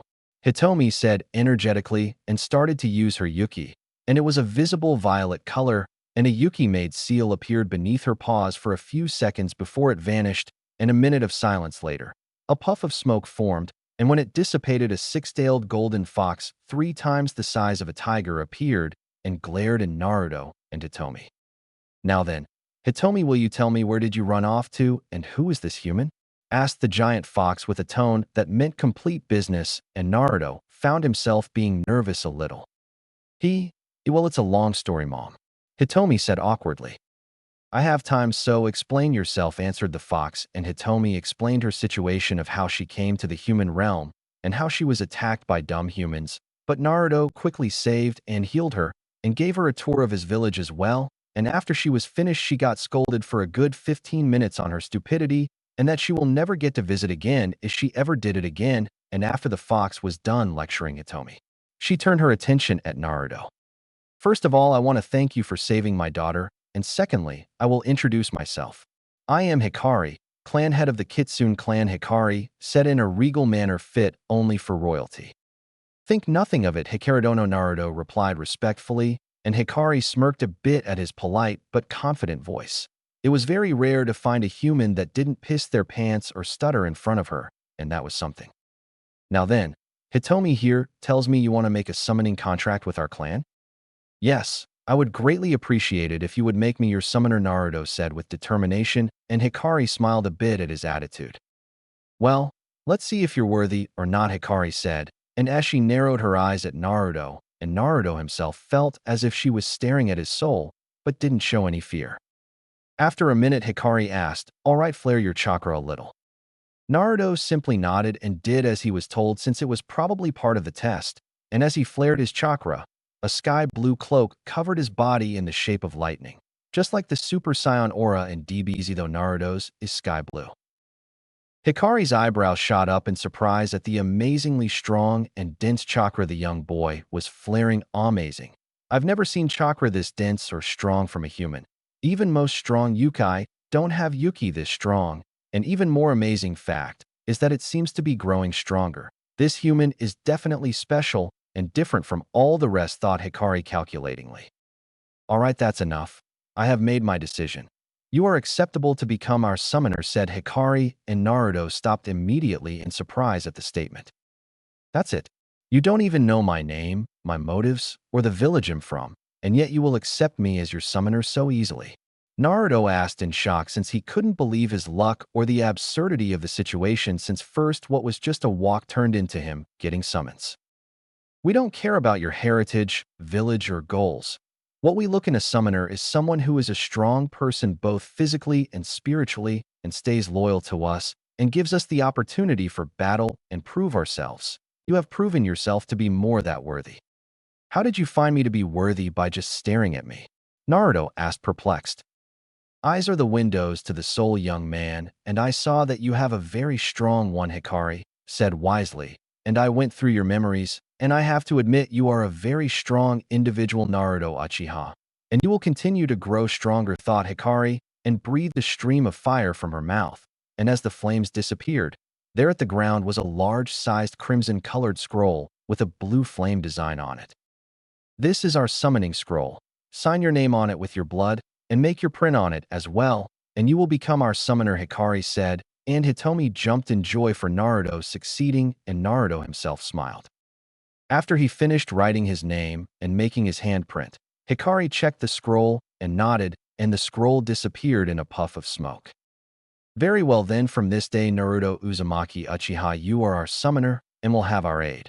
Also, on a side note, I will be summoning you sometime later to our realm, so we can teach you some of our skills and techniques, Hikari said, and Naruto smirked at the prospect of learning new techniques in jutsu.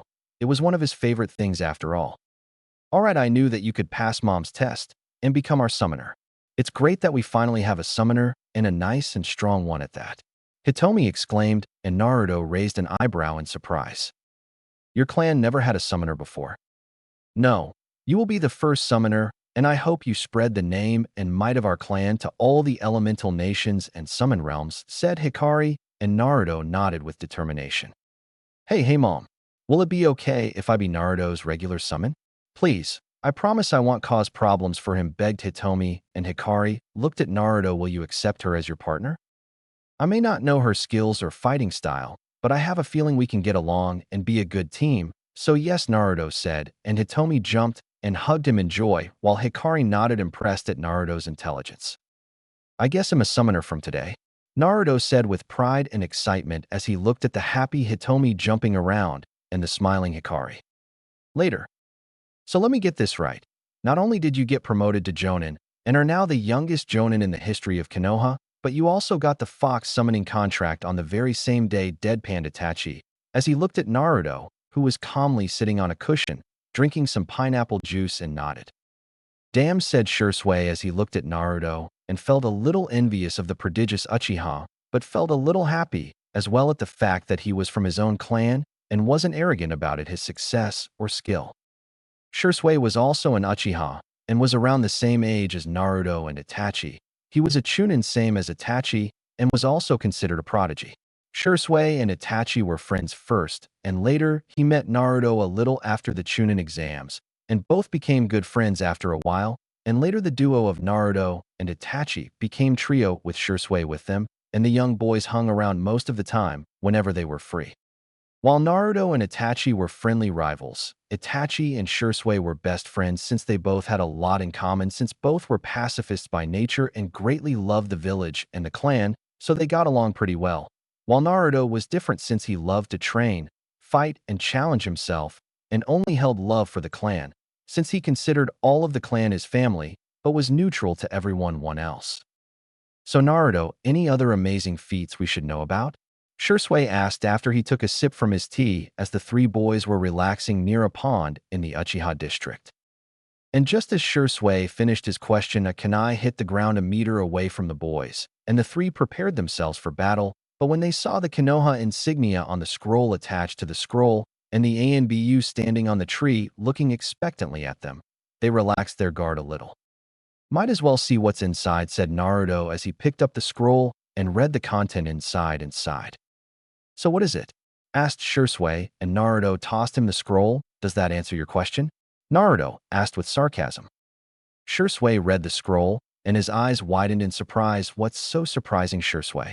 Asked Itachi as he peered from Shisui's shoulder and looked at the scroll himself, and his eyes widened comically in surprise as well. Naruto Uzumaki Uchiha, you are formally invited to join the elite ANBU Corps of Konoha'S no Sato. You have 72 hours to accept or decline the offer, said the ANBU as he disappeared in a swirl of leaves. Damn, I'm just full of surprises today, aren't I? Naruto said with a smirk, and both Itachi and Shisui sweat dropped at that. Now we can add unpredictable to his personality, as well, I suppose, Itachi said with a deadpan. So are you going to join the ANBU? Shisui asked. Why not? Asked Naruto with a smirk. Chapter 4. Demon or Angel. Snow is falling in the village hidden in the leaves. A rare event since it doesn't usually snow in Konoha, and most of the populace of the village are grateful since it's a nice break from the constant heat or humid temperature the village usually has. The forests around and inside the village are completely covered in white from all the snow, and all the trees have lost their leaves due to the season, and even the ninja are grateful since there would be less trouble locating any spies trying to infiltrate the village. All in all, most of the village were happy from the great blessing of snow in their village, well, except for one specific and special person who was silently cursing the snow for falling in the damn Fire Nation of all places. A child can be seen walking through the busy and cold streets of Konoha, a little blonde girl probably the age of 5, but was pretty short and petite for her age.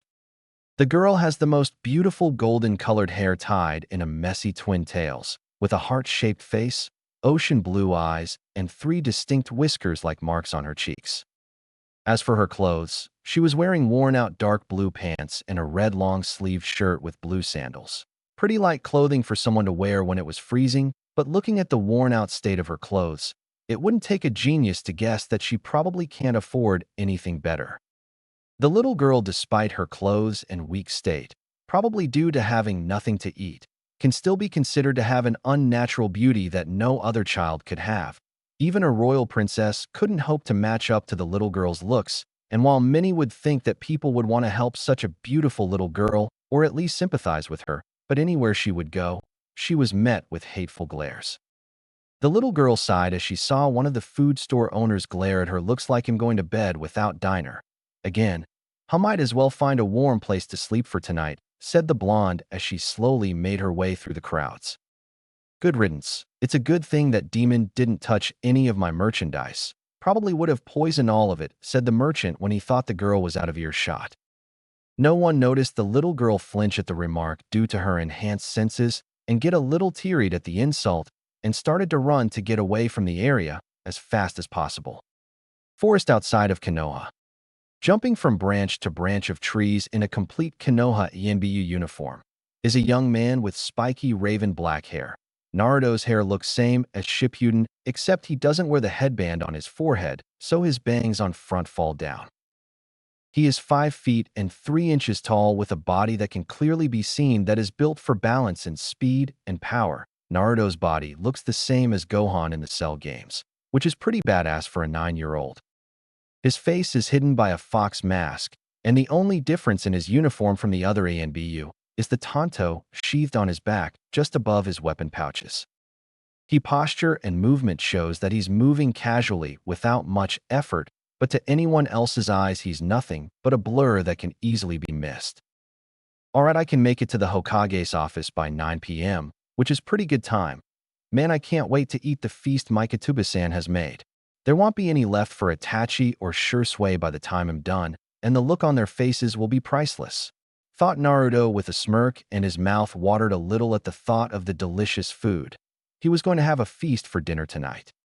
It has been 2 years since Naruto's promotion to Jonin, his joining of ANBU, and him getting the fox summoning contract, while Naruto changed greatly physically, now having a body of an Adonis according to Mikoto, but his greatest change would be in his skill set.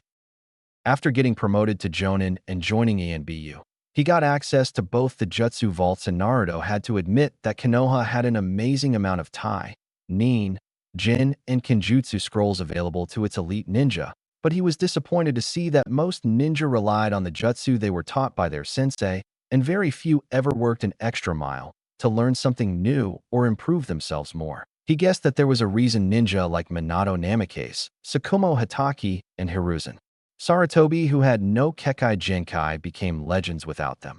They used every resource they had to improve themselves beyond their limits and learned everything that they could get their hands on and never stopped improving themselves. Sadly, most ninja, when they reach the rank of Jonin, stop improving themselves, thinking that they're on top of the food chain and only train to keep themselves in shape, which is probably the reason why there aren't many strength ninjas. Naruto, however, is far different than any ninja. Using his Sharingan and Uzumaki heritage to the fullest, he got himself to almost cage level in taijutsu, ninjutsu, jinjutsu, kenjutsu, and became a master in the sealing arts, which still shocks Jiraiya to this day at the rate he mastered the art, which was faster than even the famous Minato Namikaze. He got himself to ANBU level in the other arts like medical, stealth, espionage, sensing. All in all, he was pretty proud of himself for getting to his level at the age of 11 and promised himself to keep on improving. Alright, need to speed up if I want to get done with this mission, though I wonder what mission Itachi and Shisui got? Naruto thought about his friends who had also joined the ANBU Corps a year after he joined and were doing pretty good in their missions.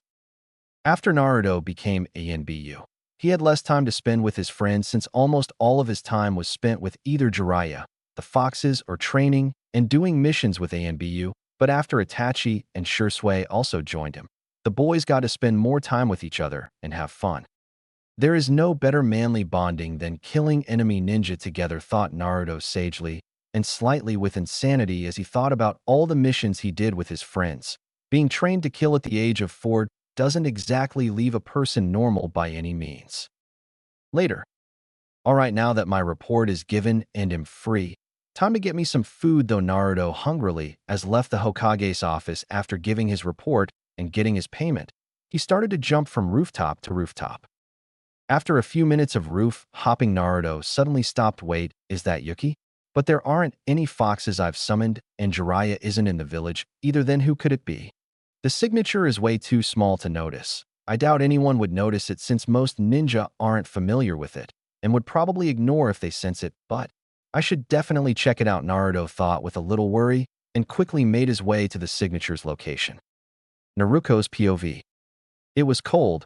No, it was freezing, and the cardboard box she was sitting inside wasn't helping her any against the damn wind, which was making her feel numb. Why me? Thought Naruko sadly as she thought over her short life. Her life wasn't easy since she was born on the day of the Kyuubi attack and was an orphan. The orphanage she grew up in until recently barely took care of her and always gave her the last and worst of everything, be it clothes or food. It didn't help that the matron of the orphanage didn't like her much and made the other kids stay away from her, though she thought it could have been worse. At least they didn't beat her up or starve her. Though now she hated the matron since she kicked her out, saying there wasn't enough space in the orphanage for her, and she was old enough to take care of herself and let her fend for herself with just the clothes on her back. The villagers or ninjas weren't very nice either, since the civilians hated her and glared at her all the time and called her a demon or monster when they thought she wasn't listening and didn't sell her anything even she had some money, while the ninja were really scared of her and always stayed away from her. Everywhere she went, people would send her scared or hateful looks. Was she really a demon? She didn't remember doing anything bad, then why did people treat her differently? Any other kid her age she saw were always treated kindly with love, but why not her? Was she different than the others?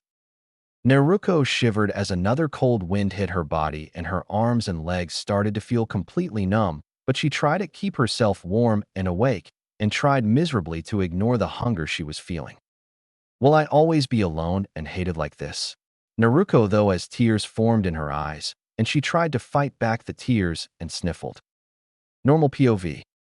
Following the Yuki signal, Naruto found himself in front of an empty and dirty street. Well, almost empty, since there inside one of the cardboard boxes seemed to be a shivering child of 5 years old, and Naruto decided to see who it was, but he already had an idea as to who it was since no normal human could have Yuki, and there was only one person in the entire village with the ability to have Yuki and be the same age. As Naruto came in front of the little girl and finally saw her, he found himself dumbstruck at the sight in front. In front of him was a little girl with golden blonde hair, ocean blue eyes, a heart-shaped face with whisker marks on her face, and a petite figure with light-tint skin.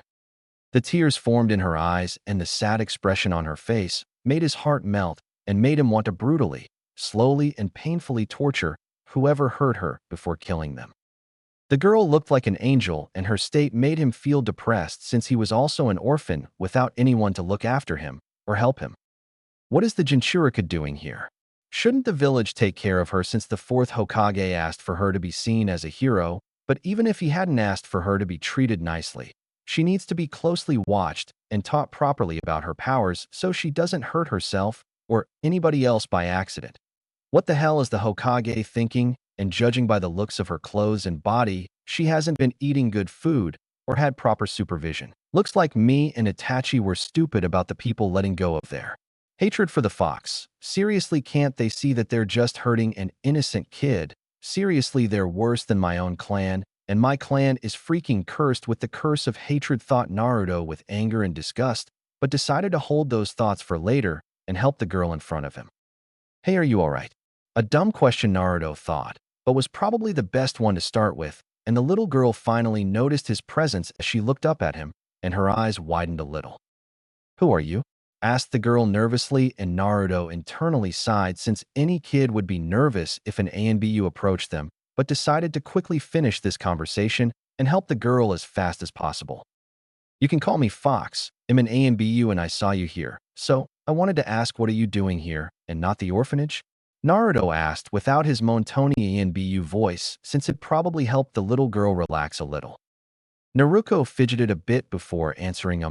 They kicked me out because there wasn't any place for me to stay there, so I've been living by myself, Naruko answered, and Naruto quickly decided that if he couldn't kill that evil matron, then he would at least break her mind with his most horrifying jinjutsu. How long have you been living by yourself? A week now, Naruko answered, and saw the fox ANBU stiffen a bit, but didn't know why. Naruto, for the life of him, couldn't understand why he was feeling so angry. Sure, he had seen worse things done, but seeing this little girl suffering in front of him made him almost lose his control, but quickly brought his emotions under control and calmed down. It wouldn't help if he blew his gasket in front of the little girl and scare her. Okay, I have two options here. One is to take her to the Hokage and let him deal with her, or I could take her with me to the Uchiha district and help her myself. I already have a spare room and can more than afford to help her, but why do I want to help her? It's not like she's my responsibility or anything, but then why? Naruto thought, perplexed at his own emotions, but decided to do what his heart told him and help the girl himself since he doubted that the Hokage wouldn't know the status of the Jinchuriki, so either he doesn't care or he allowed this himself, so it wouldn't be much help if he took her to the Hokage. Well, if you want, you can come with me. I have a spare room in my apartment that you can use, and it's a lot better than this cardboard box, huh? Naruto asked and gained a surprised, nervous, and scared look from the blonde. Naruko was shocked at the kind and generous offer, but was also scared since no one was ever nice to her, and it made her suspicious of what the ANBU really wanted. So, she asked her question, WWHY, would you let me live with you? Naruto smiled behind his mask at the girl. Because I see a little girl who needs help and I want to help, so that's why. And besides, isn't it common sense to help someone if you can? Naruto answered, but lied a bit at the end since there weren't many people in the elemental nations who would freely help anyone just out of the goodness of their heart, but the girl didn't know that yet. Now Naruko was thrown for a loop at the words of the ANBU since no one had ever helped her before, but maybe this ANBU is different? But I'm not normal. Everyone calls me a demon. Why would you want to help a demon? Naruko asked sadly but was surprised when she heard the ANBU chuckle. Whoever said that you're a demon should get their eyes checked, because the girl I see in front of me is definitely an angel, and don't let anyone else tell you otherwise. Naruko's eyes widened at the compliment, and she blushed.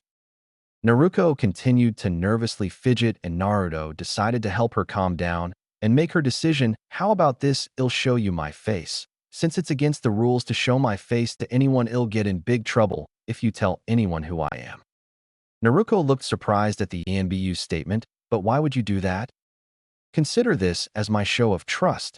I'll trust you with my identity, and in turn you can trust me. Deal? The ANBU asked and Naruko thought about it. The ANBU was willing to give her his identity, which was strictly forbidden to her, just to gain her trust. So maybe the ANBU was completely sincere about helping her. So, with a little nervousness, Naruko nodded, and the ANBU slowly took off his mask.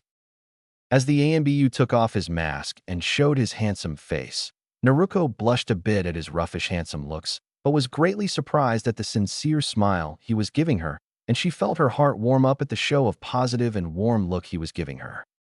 I suppose I should introduce myself. I'm Naruto Uchiha, nice to meet you. Naruko was greatly surprised at the name similar to hers, but after a moment quickly introduced herself with a great smile. I'm Naruko Uzumaki. Nice to meet you too. Naruto blinked at the name similarity, but decided to get rid of it, and later find out about her origins since her chakra was definitely that of an Uzumaki, which already made her a distant relative. What do you know? We have pretty similar names. How about you call me Fox from now on so we don't mix up our own names? Fox said with a chuckle as he put his mask back on, and Naruko nodded with a small smile. Okay, Naruko answered energetically despite the cold and hunger gnawing at her. Well then we should get going then. Come on, grab my hand, Fox said as he held his right hand towards Naruko, who slowly grabbed it. Get ready. I'm going to use a jutsu to get us to our destination faster, Fox said, and Naruko nodded, and both disappeared in a bolt of lightning. Uchiha District, Itachi's house. Both Fox and Naruko appeared in a bolt of lightning in the Uchiha District and in front of Itachi's house. Wow, that was so cool.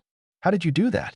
Naruko asked with excitement, and Fox chuckled. It's a jutsu for fast movement, Fox answered, and Naruko quickly asked if he would teach it to her, but was surprised when he agreed to do it later when she was ready.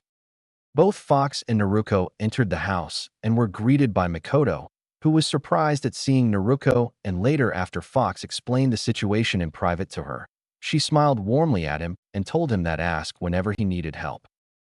After Fox changed to his normal clothes by activating a seal on his body to switch his gear, Fox and Naruko both went to the dining and saw Itachi and Shisui already waiting for Fox there. What are you guys doing here so early? Fox asked surprised. You didn't think we were going to let you eat all the food like the last time, were you? Shisui asked, and Fox chuckled awkwardly, and Mikoto got them to all to settle down and eat since Fugaku and Sasuke weren't going to join them. After Naruko introduced herself to Itachi and Shisui, which surprised both the boys since they knew about her status as Jinchuriki and decided to later ask Naruto about what was she doing with him. After introductions were done, everyone began to eat, but all were left dumbfounded when Naruko ate more than the amount, even what Fox usually eats, while Fox chuckled at her eating habits. Well, young man, I hope you haven't taken a mission for tomorrow because we are going shopping, Mikoto said sternly to Naruto, who quickly looked at her with fear and asked, wait, why do we have to go shopping, Obasan? Mikoto smiled sweetly, since you've taken it upon yourself to help that girl. It's your responsibility now to make sure that all her needs are met, one of which is clothes, and we are going to go tomorrow to get all her clothes since she doesn't seem to have any other clothes. Naruto asked with a nervous smile, will it be okay if I just give you my wallet and you buy everything she needs? Mikoto shook her head with a smirk. Oh no, you're not getting out of this one. We are going shopping tomorrow, and you are coming whether you like it or not, Mikoto finished with a threatening tone, and Naruto gulped, and sighed since there was no winning any battles against Itachi's mom. Alright, Naruto said defeated, but when he saw Naruko talking happily with his friends and smiling a real smile, he found himself smiling as well. It looked like her smile was contagious. Are you serious about helping her? You will have to answer to the Hokage, and other clan heads may also raise problems for you. Is it worth it? Mikoto asked seriously, and Naruto looked at her with a look of complete determination. I know, and I don't care. When I first found her in the alley today, I could have ignored her or just given her to the Hokage, but I couldn't. It just didn't feel right, so I've made up my mind I will help her. Doesn't matter who might not want me to or try to stop me. I will help and protect her. And that's my promise of a lifetime, finished Naruto with such passion and determination that Mikoto felt that she wasn't listening to an 11-year-old boy, but rather the Hokage. Mikoto smiled at the young man as he finished. Then I don't have to worry about anything. I know that you will be able to protect her. Now go and get going. You want to show her your apartment to right? Mikoto asked, and Naruto nodded and left after saying goodbye. After Naruto left, Mikoto's side, sadly looks like daughter is in good hands. Kushina. Chapter 5. New Beginnings. Even ANBU training can't compare to this torture. How many stores did we go to? I lost count after the 30th. Seriously, it's just clothes. How many more stores are we going to go to? Thought Naruto in exhaustion and irritation while carrying 12 bags full of different items, and followed Mikoto, who was dragging him and Naruko around the village shopping for clothing and other everyday items. After the night when Naruto found Naruko and brought her in, and both had dinner at Itachi's house, and later Naruto showed the young blonde his apartment and gave her his spare room, both Uzumaki were dragged by a happy and energetic Mikoto the next morning for shopping the next morning before they could even get some breakfast. While Naruto was expecting some store owners to try and kick Naruko out, he was mildly surprised that no one tried and even acted civilly with her even though it was forced.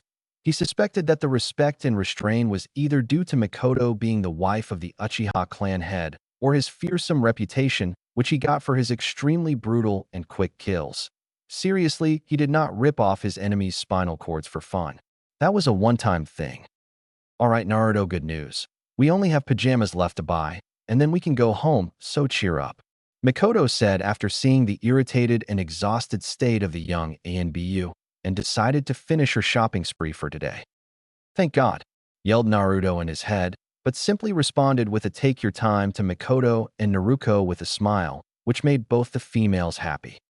After going to the final store, which had many pajamas and other clothes, Naruto simply sat on one of the chairs there and waited for the girls to finish their choosing and be done so he could finally leave.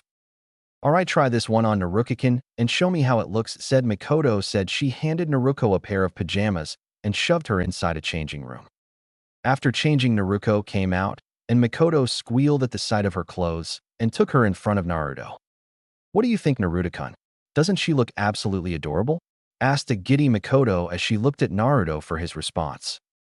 When Naruto looked at the young blonde little girl in her orange pajamas, which seemed to be a little big for her, and the orange bunny nightcap on top of her head, he had to stop himself from shouting cute, but he controlled himself and smiled at the blonde.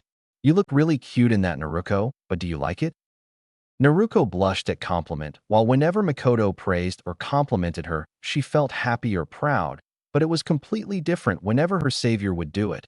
She would always blush when he smiled warmly at her or compliment her, since that smile of his could make anyone feel warm inside, because it was probably the epitome of true smiles, at least in her mind. Yeah, it's really nice and comfy. I think I'll take it, replied the blushing blonde, and Naruto smiled, and internally thanked heaven for his torture finally ending.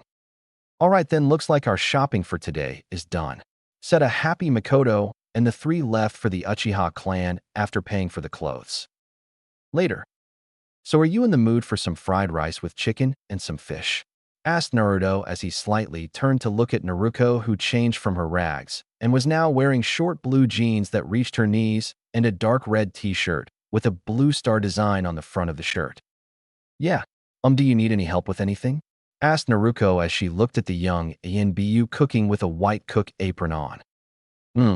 No, it's alright. I'm almost finished here and the table is set, so just sit down, but thanks anyways, replied Naruto as he continued to cook, but after a few moments felt someone watching him intently, and as he turned his head around a little and saw that Naruko was staring at him intently, as though expecting him to say something, and Naruto's sweat dropped at the look.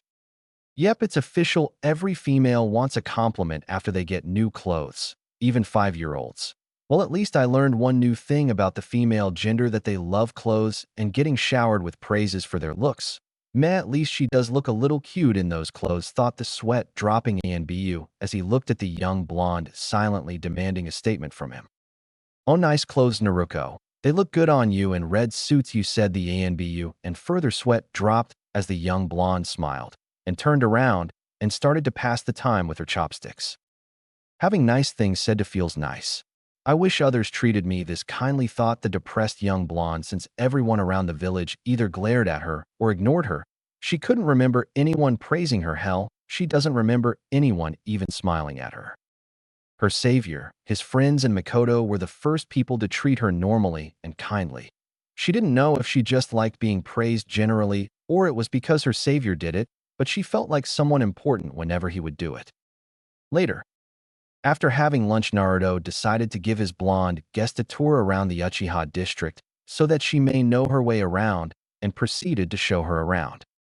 Naruko couldn't believe her eyes, since wherever she would go, people would either look at her with respect, while some people even smiled at her. She couldn't believe a place like this existed in the village, damn it. She definitely would have come here sooner if she knew. While Naruto was smiling slightly at his clansmen, since unlike other clans or people, the Uchiha clan respected power and those who had pride.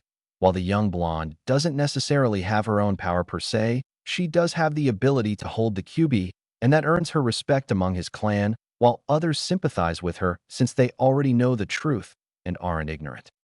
This is where the local stores are, so you can buy anything you may need from here when I'm not around, the young ANBU said as he pointed at the different stores inside the clan district, and the little blonde nodded dumbly as she took in the sights and the people with amazement, since it was pretty amazing for someone who got glared at most of the time from complete strangers to not get glared in an area inside the same village. After we finish this tour, we should go to Itachi's house, since I have some things to discuss with him, and you can meet his little brother. You're both the same age, I think, Naruto said as he and Naruko both continued on their way. Later. Come on, Itachi, it couldn't have been that bad. I mean, seriously, you got laid for free, Naruto said as tried to console his depressed rival. My first time, and I had S&M, and she made me go another round, said Itachi with a hollow voice as a dark cloud hung over his head. Okay, that might have been a little extreme for your first time, said Naruto awkwardly, since he didn't think Itachi would get a sadist for his seduction training. I got a C grade for my performance in seduction training, so I have to take extra classes, but what I don't get is how the hell you got an S grade on your first try in seduction training. You couldn't have done it before since you're more busy than me, said an irritated and confused Itachi, since he couldn't fathom the thought of anyone getting the coveted and legendary S grade in the seduction arts, which only one person before had gotten, and no one could get one on their first try, or ever, and having his rival who is a preteen get it was a major blow to a lot of ANBU. Well, I sort of had private lessons from my summons. Well, a lot of lessons in seduction and other kitsune arts, so it was pretty easy, Naruto replied sheepishly, since he had lost his virginity some time ago to his summons, well, the summon boss in particular. You were telling me that you had sex with foxes? Asked a slightly disgusted Itachi. They aren't normal foxes, Itachi. They are yokai, and they have human forms. Very sexy human forms. Very amazing human forms, Naruto quickly replied before his rival would think something really stupid about his tastes in women, but slowed down in the end of his statement.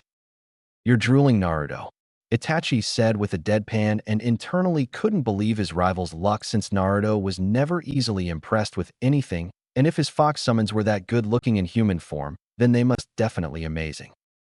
Oh, thanks, Naruto said awkwardly as he wiped the drool from his mouth and pushed away the perverted thoughts about his summons. Jiraiya really is a super pervert if he can corrupt me this much, but then again, everyone is perverted.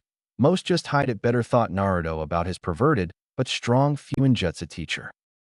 Well, our personal matters aside, let's see what those two are arguing about, Itachi said as he got up and walked towards Naruko and Sasuke, who were arguing loudly in the garden. And I'm telling you that Fox is way stronger than your girly-looking brother. Duck, but Naruko said as she glared at the young Uchiha, who was the same age as her. Please, my big brother can kick Naruto's, but all the way to Kumo, you dumb blonde, Sasuke said back as he glared at Naruko. What's this arguing about who is stronger over here? Asked Naruto as he looked at the arguing kids and had stopped himself again from shouting cute at the angry, pouting face Naruko was making. Itachi had to bite his lip from mouthing cute at seeing the young blonde Jinchuriki and his little brother making cute, angry faces, and decided to quickly save himself and Naruto from embarrassing themselves and stop the argument. Me and Naruto both know our limits, so we know who would win in a fight between us, so you two don't have to argue about that, but rather think about your own strengths and what you want to do in the future. What do you mean, big brother? Asked a confused Sasuke. What I mean is what do you want to become in the future? Itachi asked, but already knew the answer. Sasuke smiled and replied, I want to join the village police force like father. Naruko looked at her savior in deep thought, while Naruto himself raised an eyebrow in interest at hearing the young blonde's answer. Have you thought about what you want to become when you grow up, Naruko? Naruto asked, and the little blonde nodded. Yeah, I thought about it a little, and I want to become a hero just like the fourth Hokage. And like you, Naruko said the last part with a blush. Both ANBU were surprised at the answer since they didn't expect that answer and wondered if the blonde would hate the Hokage after she finds out that he sealed the Kyuubi inside her. That's quite an ambition to be like the fourth Hokage. If you really want to be like him, then it will be a tough road ahead of you, Itachi said wisely.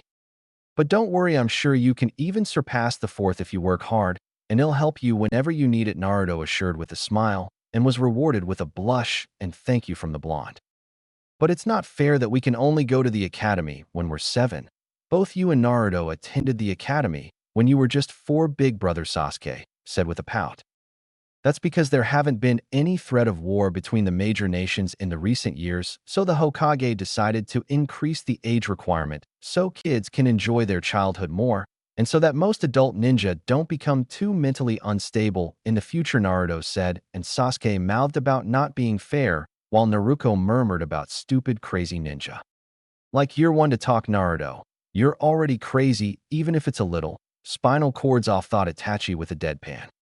Hey kids, come on, and have some snacks, Makoto said from inside the house, and both Naruko and Sasuke ran off at the mention of snacks while the two ANBU walked inside casually. Later. A month has passed since Naruko started to live with Naruto, and she couldn't be happier since she had become good friends with Itachi, Shisui, and Sasuke, while Makoto was like a mother to her, and even the Uchiha clan had taken a liking to her. While Naruto was sometimes busy with his ANBU duties, Naruko would stay with Makoto and her family, and whenever he would be back, both Uzumaki spent a lot of time together, which either consisted of Naruto teaching Naruko reading, writing, and other survival and useful skills since she needed the basics before he decides to train her, or having fun by either Naruko forcing Naruto to help her with a prank or annoying Sasuke. But not everything can go smoothly in the elemental nations since Naruto finally got the council summoned from the Hokage, which he expected to get sooner, but didn't think much about it. Hokage Council Room. The council room was filled with the usual ninja clan heads, the Hokage's advisors, and the civilian council, since the matter was also concerning them indirectly and the Hokage himself. Naruto entered wearing his ANBU gear and stood stoically in front of the room. You summoned me, Hokagedono, Fox stated emotionlessly, since he was on active duty and was required of him as such. Yes, Fox. I have been informed that you have taken the guardianship of the Jinchuriki some time ago, and she has been living with you up until now, stated the Hokage, and Fox nodded. Yes, Hokagedono, that is correct. And can you explain as to why? Asked the Hokage, and everyone listened intently to hear the young ANBU's reason for his actions. And why not, Hokagedono? Fox stated. Everyone blinked at the question since they were expecting an answer, not a question. Pardon? I didn't understand, Fox. Asked a confused Hokage. My answer is why not, Hokagedono. The girl was kicked out of the orphanage and was near starvation, so I decided to help her and guide her, not only for her, but for the safety of the village as well, since she could have died, then the Kyuubi would have been released, and the fourth Hokage wouldn't be here again to save us, Fox answered, but lied a little since he didn't really give a damn about a village full of strangers he didn't know, since the only thing he cared about was his clan, his friends, and the young blonde who is also related to him and has warmed up her way into his heart, while everyone paled at the thought of the QB escaping. Be that as it may, but it was agreed by everyone in the council that no clan would be allowed to adopt the Jinchuriki, since that would give far too much power to one clan, which would put imbalance between the village, said Hayashi Hyuga as he glared at the young ANBU. You are right, Hyugadono, but you are overlooking one important fact, replied Fox. And what would that be, Fox? Asked Shikaku as he looked on with a calculative look. That I am an ANBU and my loyalty lies first and foremost to the Hokage and no one else. That is the reason why I wear a mask, so that it may show that I have given up my identity and taken up one of a protector of the leaf and the blade of the Hokage, said Fox, and added a tone of great pride to his monotone voice so that it may have the effect he desired on his target. Fox got his desired effect when the Hokage smiled warmly at him. His will of fire burns stronger the more he grows. He just might be the one I can give my hat to, thought the Hokage in happiness. Strong words, Fox, but that doesn't remove the fact that you still have guardianship of the Jinchuriki, stated Danzo, and Fox scowled behind his mask since he didn't like the old asshole who treated all ninja like tools and also was obsessed with being the Hokage. I am aware of that fact, Danzadono, but what the council isn't aware of is that I have taken the guardianship of the Jinchuriki under my ANBU name thus. That means whenever I quit my position, I would lose her guardianship, Fox answered, and most were confused at this until they understood that until Danzo solved their confusion. I see, so the right over Jinchuriki is by proxy still in the Hokage's hands. I see no more reason to continue this council, then since it wouldn't hurt for the Jinchuriki to have a caretaker, Danzo said dismissively, and Fox got a very strong urge ripped the man to shreds, but kept his cool. Wait, but what about the Jinchuriki's loyalty? Since she will live a long time in the Uchiha district, she will probably have more loyalty to the Uchiha clan, asked Choza Akimichi, who was clan head of the Akimichi clan. Loyalty is earned with love, Akimikidono, Fox stated, and everyone got the meaning when they looked at the stoic and emotionless face of the Uchiha clan head, since the Uchiha clan is one of the most stoic clan. Since most clans and civilians held hatred for the Jinchuriki, the council thought the Uchiha would be the same and wouldn't show any love or respect for the Jinchuriki, and that would make the Jinchuriki only loyal to the Hokage, thus to the village itself. If only you knew, you predictable stupid shit stains. My clan is far above your biased and low views, thought Fox, and smirked behind his mask since this discussion was all his. Well, I suppose this council is over. Everyone is dismissed, the Hokage said as he made his way to his office while the others started to move as well. Maybe you should think less and eat more, Choza. You were never a thinker, buddy, stated Inoichi Yamanaka as he comforted his friend who was crying anime tears since the young ANBU's answer made him look like an idiot. Well played, Naruto, as expected of an Uchiha.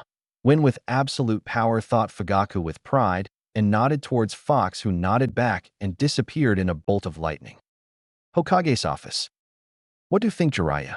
Asked the Hokage as he worked on his paperwork while Jiraiya was smiling happily. Well, I think I just got a huge load off my shoulders. Now I don't have to worry about the kid being okay or not, since Naruto is definitely someone I can rely on, Jiraiya said with a smile. Indeed, as do I, since I don't think I could face Minato in the afterlife if the conditions of his daughter's living continued like they had previously. Jiraiya's face darkened at the statement. Sensei, what the hell were you doing when the kid was kicked out of the orphanage? The Hokage frowned at the question. I suppose it's my fault since I didn't personally check up on her, and the two Chunin who I had assigned to watch over her had lied in their reports to me because they had a grudge against the QB, and so the child suffered, but rest assured that they were punished properly. Jiraiya scowled. Damn retards. I wish I could look after the kid myself, but my spy network needs to work overtime just in case any nations tries of attacking us, since we still aren't back to full power, finished Jiraiya with a depressed tone. True, but we are lucky we have such a great ninja who has such great loyalty to the village and has great character as well. Something very rare these days, said the Hokage, and Jiraiya smirked a bit. You aren't planning on dumping this job on the kid, are you? The Hokage smiled. Well, these old bones aren't getting any younger, and I do want some time to read a little Aika Aika, but not now, maybe in a few years since he is still too young. But if you want the job, Jiraiya, I'd be happy to give it to you," as the Hokage finished. And when he looked at the place where Jiraiya was previously standing on was note left which read never. And the Hokage chuckled at his students' antics. Later, on top of the Hokage monument, Fox was standing on top of the head of the fourth Hokage and staring intently at the village, but more precisely at the Uchiha district. "I will always protect those precious to me, because that is my Nindo," thought Fox with determination as he clenched his fist. Chapter 6. Ninja Academy. "Come on, Fox, wake up. I don't want to be late for the academy on the first day," said Naruko as she tried to wake the sleeping ANBU up. "Burn in hell, stupid academy," quietly cursed the sleepy ANBU as he got up and looked at the 7-year blonde in her orange pajamas who was smiling at him. "Good morning, Fox. Come on, get ready. We have 45 minutes before the classes start," Naruko said as she pulled the sleepy ANBU from his bed, who was only clad in a pair of black shorts. "There is nothing good about this morning. I seriously hate mornings," mumbled the ANBU as he picked up his clothes from atop a table and entered the bathroom to freshen up. 15 minutes later, Naruto came out of the bathroom and was now wearing black cargo pants and a black muscle shirt with the Uchiha and Uzumaki symbols on his shoulder blades. "What's for breakfast?" asked Naruto as he looked at the now 7-year-old blonde who was setting up the table. "Rice with fish and miso soup," Naruko answered with a smile, but when she looked at the Fox ANBU, she blushed when Fox was fixing his hair to make it spikier and was unknowingly flexing his well-developed muscles, and the muscle shirt wasn't helping any. "His body is same as Gohan in Cell Saga." "Smells good," said Fox with a smile, and sat down and began to eat his breakfast. "So now that I'll be a ninja in training, will you please teach me some jutsu?" Naruko pleaded as she looked at the genius ANBU, who nodded with a smile.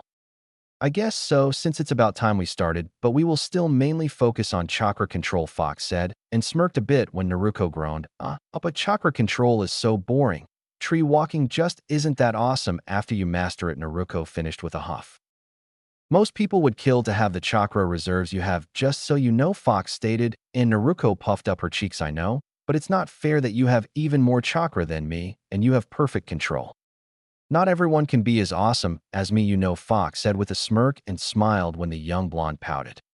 After a while, both Uzumaki finished their food and began to leave for the academy. "Good choice with your clothes," Fox said, and Naruko smiled in appreciation since she took quite some time picking her outfit, which consisted of black ninja sandals, black combat shorts that reached her knees, a black t-shirt, and over it, she wore a short-sleeved rip-up red hoodie with the Uzumaki clan symbol on the back. "Thanks, come on, let's get going. I don't want to be late," Naruko said as she dragged the ANBU with her, and most Uchiha who saw them either smirked or raised an eyebrow in amusement at the scene of the young blonde dragging the clan Prodigy around. Later. "Didn't get enough sleep, huh?" Naruto asked as he looked at his rival who had a slightly irritated and sleepy look on his face. "Don't remind me. Would anyone suspect us if we burn the place down tonight?"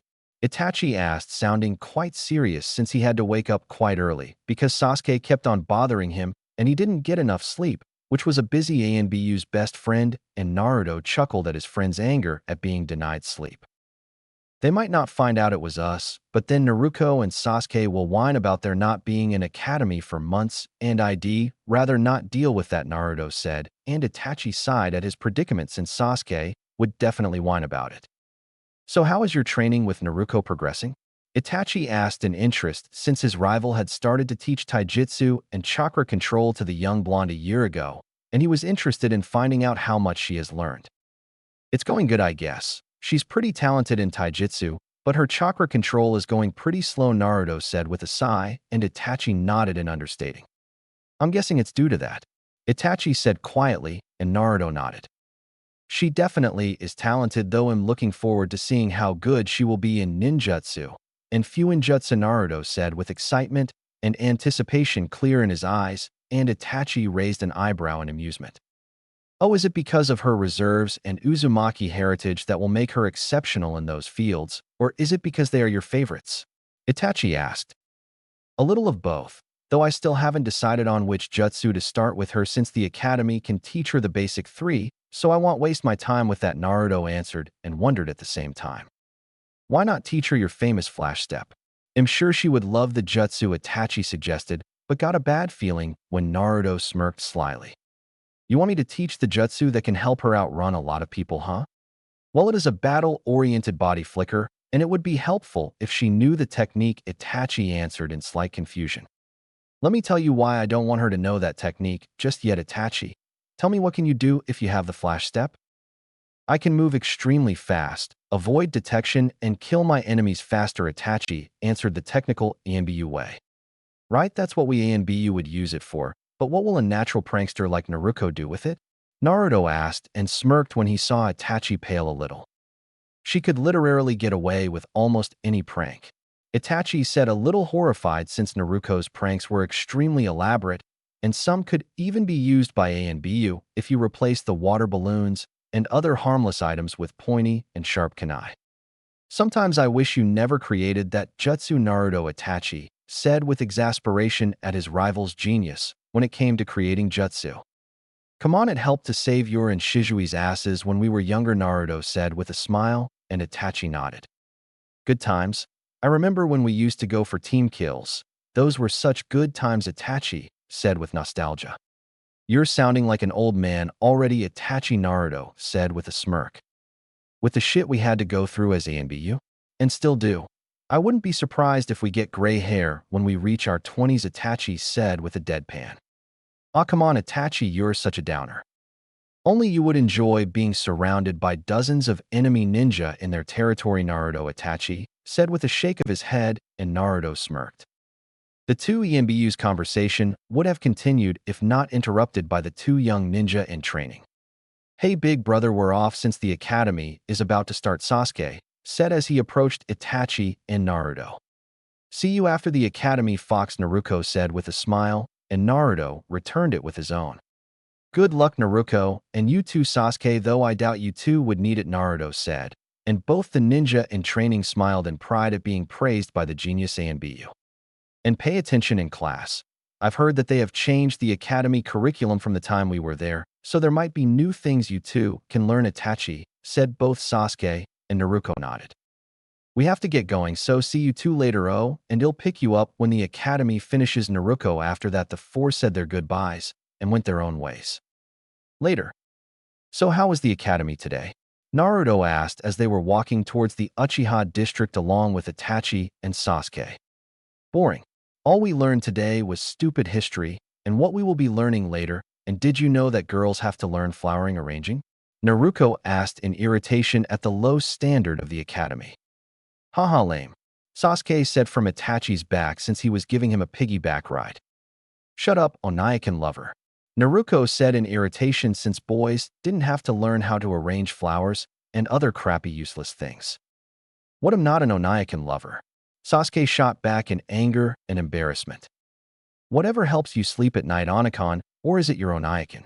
Naruko asked slyly and smirked when Sasuke fumed at the accusation. And so the young ninja in training continued to bicker with each other while the young ANBU had their own conversation. Looks like the academy's standards have gotten low, Naruto said in disappointment. It can't be helped since it has been somewhat peaceful for quite a while, and I think they also lowered the standards so more civilians can become ninja, Itachi said in slight thought. Naruto snorted like it would help. All they are doing is sending them to a brutal death. The life of a ninja isn't for everyone. Indeed, but it can't be helped since it's not in our power to change that, Itachi agreed. Anyways, I have stuff to buy, so we will see you guys later, Naruto said as he slightly pulled the young blonde with him who was still arguing with Sasuke, and both Uzumakis and Uchiha went their own way. Later. So did you make any friends today? Naruto while cooking food while Naruko was setting up the table. Well, I wouldn't say friends yet, but I did meet some interesting people today, Naruko answered with a confused expression on her face. Oh, what kind of interesting? Naruto asked in interest. Hey Fox, have you ever met someone named Hinata? Naruko asked as she looked at the Fox ANBU with a concentrated stare. The Fox ANBU himself thought over it for a minute. Hinata. Hinata, I think I know a few girls named Hinata. Which one do you know? He asked curiously. Naruko huffed as she crossed her arms over her chest and looked away with an angry pout. Today in the academy, all the new students got assigned to their classes, and I'm in the same class as Sasuke, but that's not important. When it was break time, everyone went outside, and me too, but when I was having my lunch, this pale-eyed weird girl with dark blue hair comes and asks me that what is my relationship with you.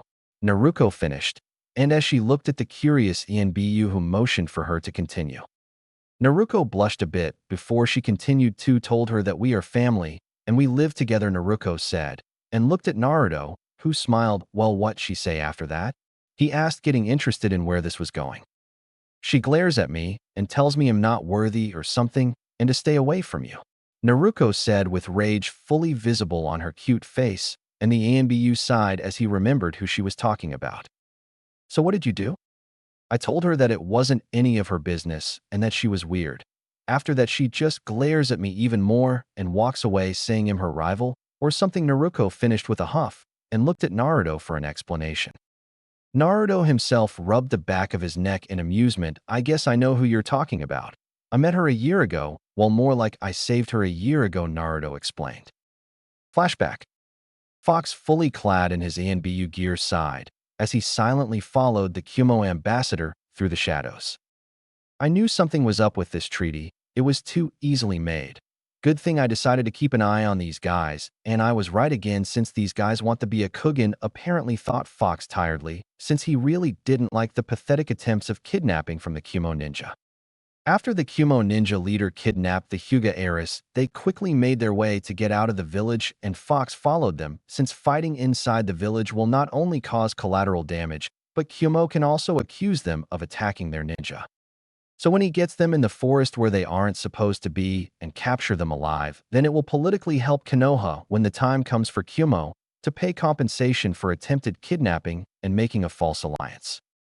Fox's plan went as he wanted, but with a side track of Hinata waking up and panicking seeing the Kumo holding her and her being tied up. Then the Kumo ninja monologue of her giving Kumo the Byakugan and increasing the might of Kumo.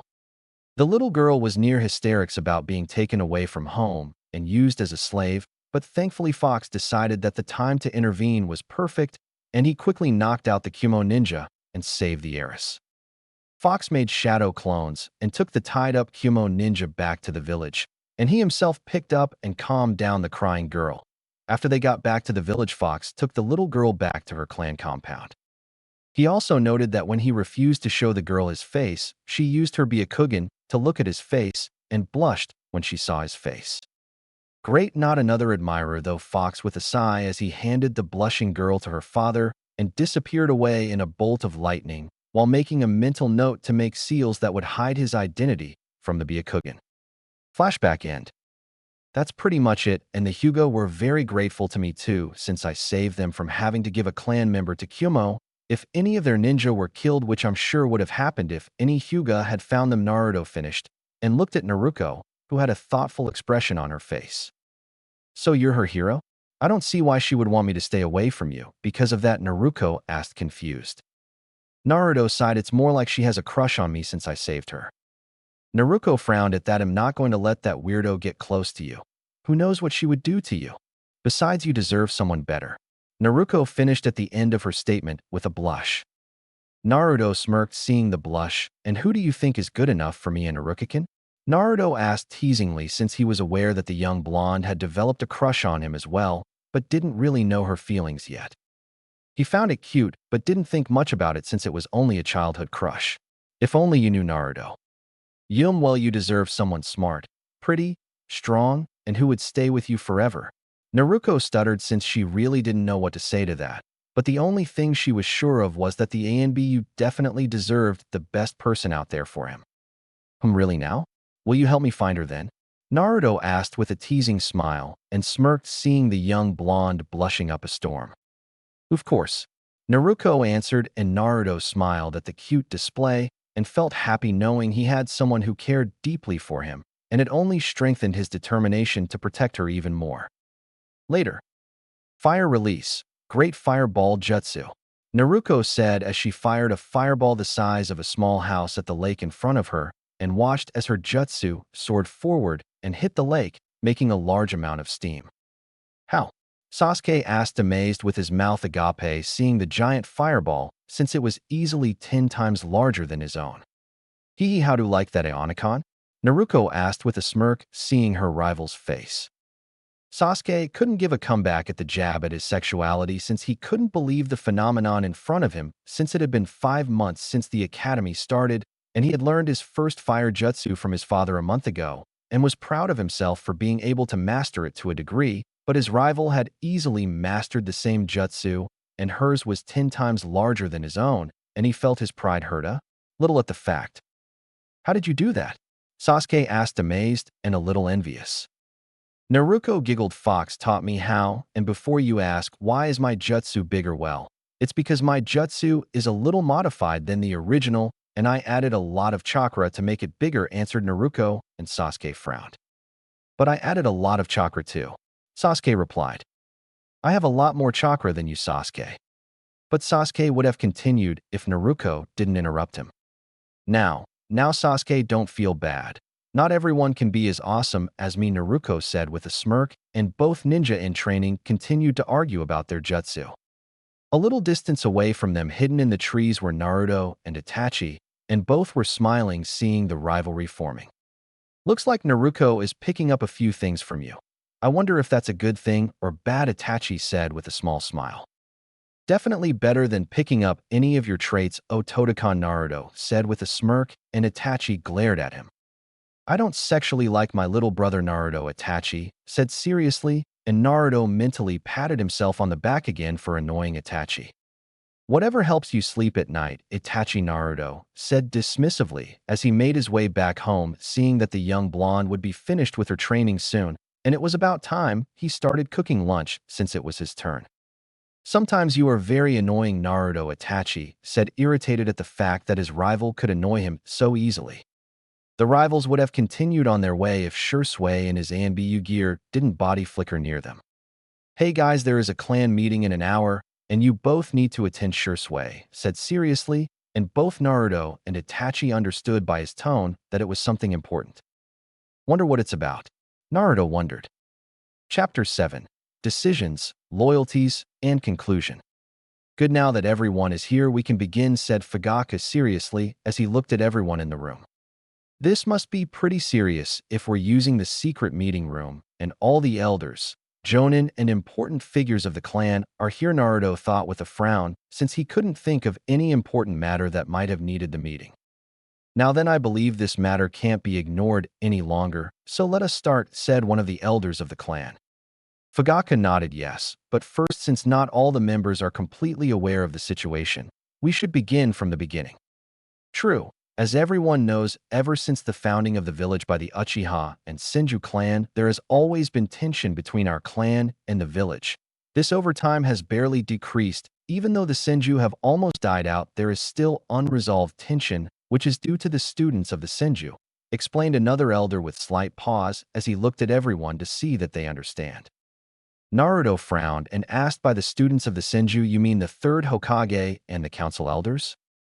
Fugaka nodded at his question. Yes, even though the Senju are almost extinct, their students live and follow their orders faithfully, one of which is keeping a close eye on our clan. You mean the third Hokage and his advisors? But why would they keep an eye on our clan? Our clan works tirelessly in the village police and keeps the peace, asked one of the Jonin in the clan. That's true, and while the Hokage is neutral to us like he is to the other clans, the same can't be said about his advisors, since they are the students of the second Hokage, who had a very strong dislike for our clan, said the first elder. Naruto thought over the information he was given. The third Hokage was the student of the first and second Hokage and had learned everything from them, including their ideals, while his advisors were the students of the second, who wasn't as forgiving or kind as the first. So I'm guessing before the second passed away, he either warned his students or gave them an order about our clan. And now they are causing some sort of problem for us, Naruto said his theory and was given small smiles of pride from the elders. Very sharp of you to figure it out. Yes, ideals and beliefs usually always pass on from a teacher to a student in the ninja world, and it is the same for the second and his students.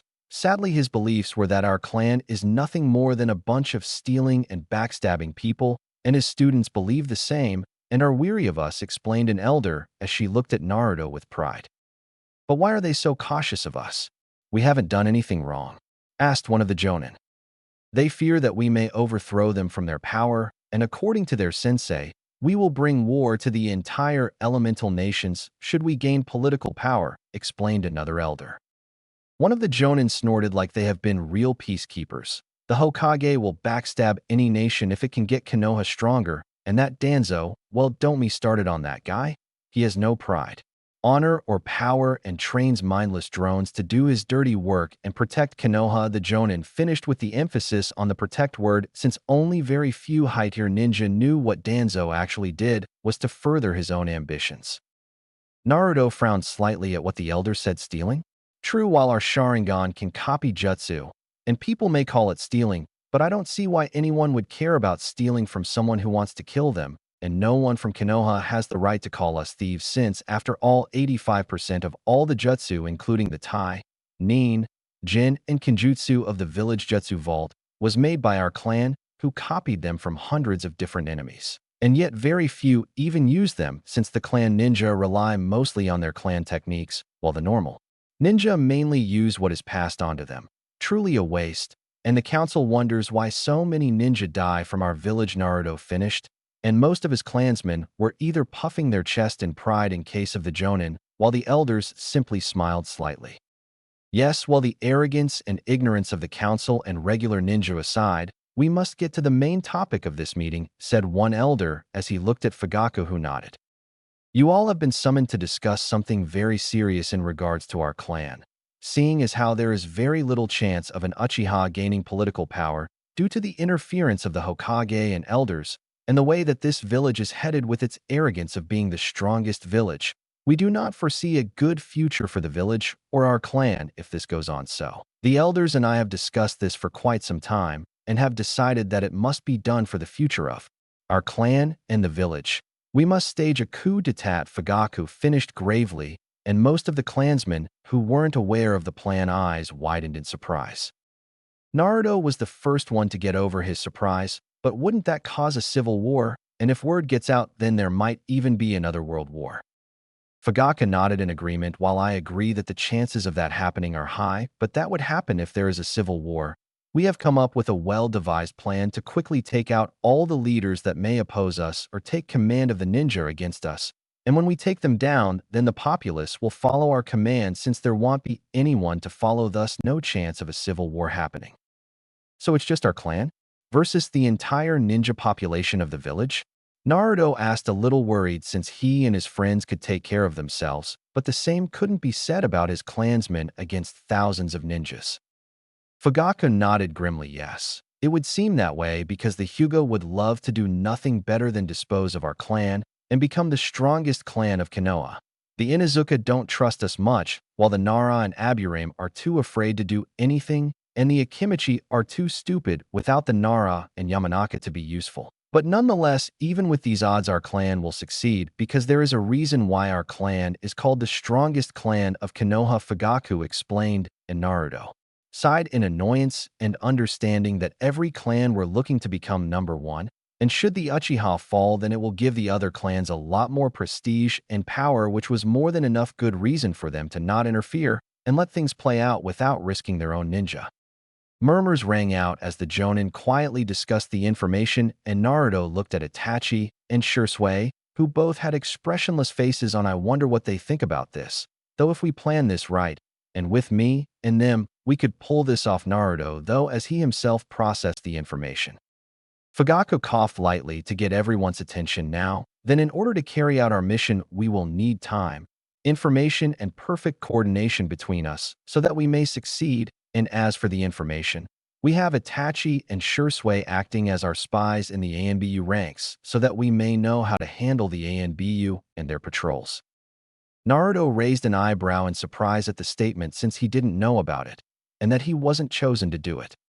Seeing his surprised look, Fugaku decided to clear his confusion. While you are as skilled as both of them, Naruto, we needed someone from the clan to take on many missions, so the Hokage doesn't suspect that any of our ninja are slacking off, with you doing extra and more dangerous missions outside the nation. Itachi and Shisui get the easier and less time-consuming ones so that they can spy for us. Fugaka finished, and Naruto nodded at the explanation since it did make sense since he was more battle-oriented and preferred it rather than spying, and since he was stronger than them it made it easier for him.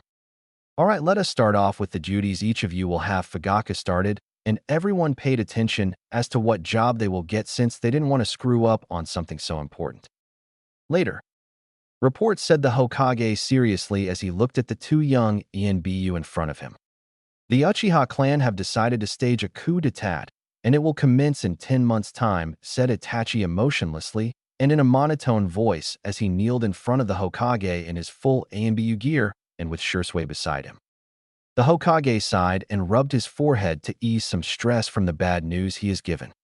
While he didn't really have any contempt for the Uchiha since the clan was one of the founders of the village and had contributed a lot to it like the jutsus or maintaining the internal security and peace, and he knew that some of them could make a great difference in the village, but his childhood friends and rival thought otherwise.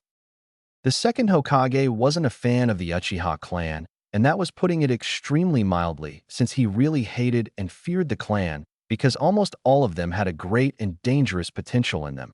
And that was the Sharingan, which if ever further evolved would make them nearly invincible. The main reason he feared the clan was because of Madara Uchiha, since if it weren't for the first Hokage and his Mokuton Jutsu, then there wouldn't have been anyone that could have stopped Madara from completely wiping out the Senju clan, and the thought of anyone getting the same eyes and power frightened him greatly, so he had ordered his students to watch over the clan and keep them in line. And his students did a great job of doing that by secretly stopping the Uchiha from gaining any political power and placing most of the members in the police force so that they may not get a lot of field experience and get the chance of awakening their Manjikyu. How disappointing. I had thought the Uchiha would be more wise than to defect against the village, but it can't be helped. Hiruzen, they must be disposed of, Danzo said in monotone, but there was a slight hint of disappointed and glee in it, but no one noticed it, and the Hokage sighed at his rival's kill it or control it attitude. There must be some other way to solve this other than disposing of the entire clan. They are far too valuable an asset to just toss them aside, and don't forget they are also one of the founding clans of the village, the Hokage said neutrally as he thought over the pros and cons of eradicating the clan. So are all the ninja clan members agreeing to this? And more specifically, what is Naruto's opinion on the matter? Hamura asked neutrally, as he also thought over killing off some members of the clan, but leaving any that didn't want to take part in it, and more specifically the shrank prodigy of the clan that would be a great asset to the village. Itachi remained emotionless as he answered he supports the clan head and elders and will take part in the coup d'etat. As Itachi answered, the elders visibly scowled, especially Danzo, who was always the one who kept his emotions in check. That won't do. Not only does he have great potential, but he is also the last living Uzumaki male left in the elemental nations, and should he die, then we would lose the Uzumaki clan forever, and that cannot be allowed, Koharu said with a scowl, since the thought of one of the big three clans dying out and their bloodline with them wasn't very good news for Konoha. The big three clans were the Uchiha, Senju, and Uzumaki. The Senju are almost extinct, with the only member left being that of Tsunade, who is in her 40s and is single without a child. The Uzumaki were nearly wiped out, and the only members left were Naruto and the Jinchuriki, and a male was more valuable since he could make more children a lot faster than a female. The Uchiha's fate is hanging by a thread, and their future wasn't looking very good. The Senju are doomed to die out with Tsunade, but Konoha could not afford to lose such important bloodlines like the Sharingan and the chakra chains and reserves of the Uzumaki. Indeed, not only would it be a great waste, but Konoha would also lose a shrank ninja, which isn't very wise. Perhaps we should make an exception for him, came the suggestion surprisingly from Danzo, and the Hokage raised an eyebrow in interest. And what do you have in mind, Danzo? The Hokage asked neutrally as he looked at his rival. Danzo paused as he thought over his words. Killing off a few members will simply not do, since they would suspect us, and there would be great tension between us and the clan. Not only that, but they might even leave the village, which they can do to the law made by the daimyo. We will lose the Sharingan regardless if we spare a few, just so they could repopulate again. And the worst part is that other nations may try desperate attempts at kidnapping any survivors later, since there will be a few. left which will make them even more invaluable. My suggestion is that we dispose of the entire clan, but only leave Naruto as he has both the Uchiha and Uzumaki bloodlines in him, and he will be the one that will restore both the clans into a new one which will be stronger than its predecessors with both the Sharingan and the amazing chakra of the Uzumaki. Truly a clan to feared will be born who will be loyal to Konoha. And if we work this right, the boy won't suspect us at all. We will still have his loyalty. Danzo finished his suggestion, and the Hokage was once again reminded why Danzo was his rival. While he may not be able to beat him in combat, his mind was his most dangerous asset. Hamura nodded in agreement. True, Danzo, and the boy is even more important. His Sharingan is stronger than any of his clansmen, and he has perfect control of his chakra chains and is a seal master. He is by far the perfect person to restrain the Jinchuriki should she lose control. Even more better is that he might not even need it, since according to the reports I've read, she is smitten by him. Hamura finished, and Koharu nodded in agreement, while the Hokage got a sense of deja vu with Naruko's parents, since her mother and father's situation was very eerily similar, since Minato was a prodigy and was the only one able to stop Kushina with his sealing should she had ever lost control, while she was also smitten by him. Then I believe my point is further strengthened by this. The clan must be disposed of while Naruto is spared. It is by far the best solution to our problem, Danzo said, while Hamura and Koharu nodded. While this conversation was going on, both Itachi and Shisui felt extremely guilty of betraying their clan. They truly loved their clan, but they loved the village more and felt more loyal to it. And while the coup d'etat plan was a very good one, it still had chances of failing, and not only that, but they would have to kill a lot of people in order to take over the village, which will leave a lot of scars on the ninja populace, which in the end may later have led up to a civil war. So they really couldn't afford to side with their clan, since war wasn't something they wanted to happen, and if it meant for their clan to perish, then they would carry it out. Kill 100 to save thousands was what both the ANBU kept telling themselves, and were brought out of their thoughts by the order the Hokage gave them. Itachi and Shisui, it would seem it cannot be avoided. In order for the village to prosper and the peace to continue, your clan must be disposed of. Your orders are as follows. You both will kill off all of your clan at a designated time, given while there would be no one around, so that you may carry it out perfectly, and after you are done you both must become nuke ninja, so that no suspicion may fall on the leaf. You will be given any orders after you defect by Jiraiya. The Hokage finished solemnly. Since he didn't want it to go ahead this way, but it was by far the best method, and he would take it if it meant the prosperity of the Leaf Village. Hokage-sama, we understand, but what about Naruto? Shisui asked as he barely kept his voice in monotone, since even the thought of what he was going to do was sickening him, but he had to do it. He told himself, because thousands will die if a war broke out, and it didn't matter if it was civil or world.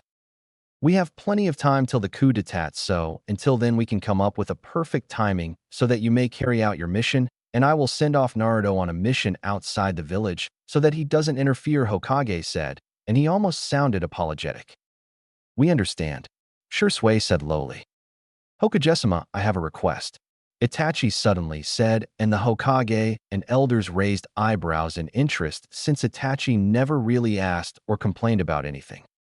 Please, Hokage-sama, I beg you to spare my little brother Sasuke, Itachi said as he bowed completely, and the Hokage eyes widened slightly in surprise at the gesture, while the elders remained expressionless.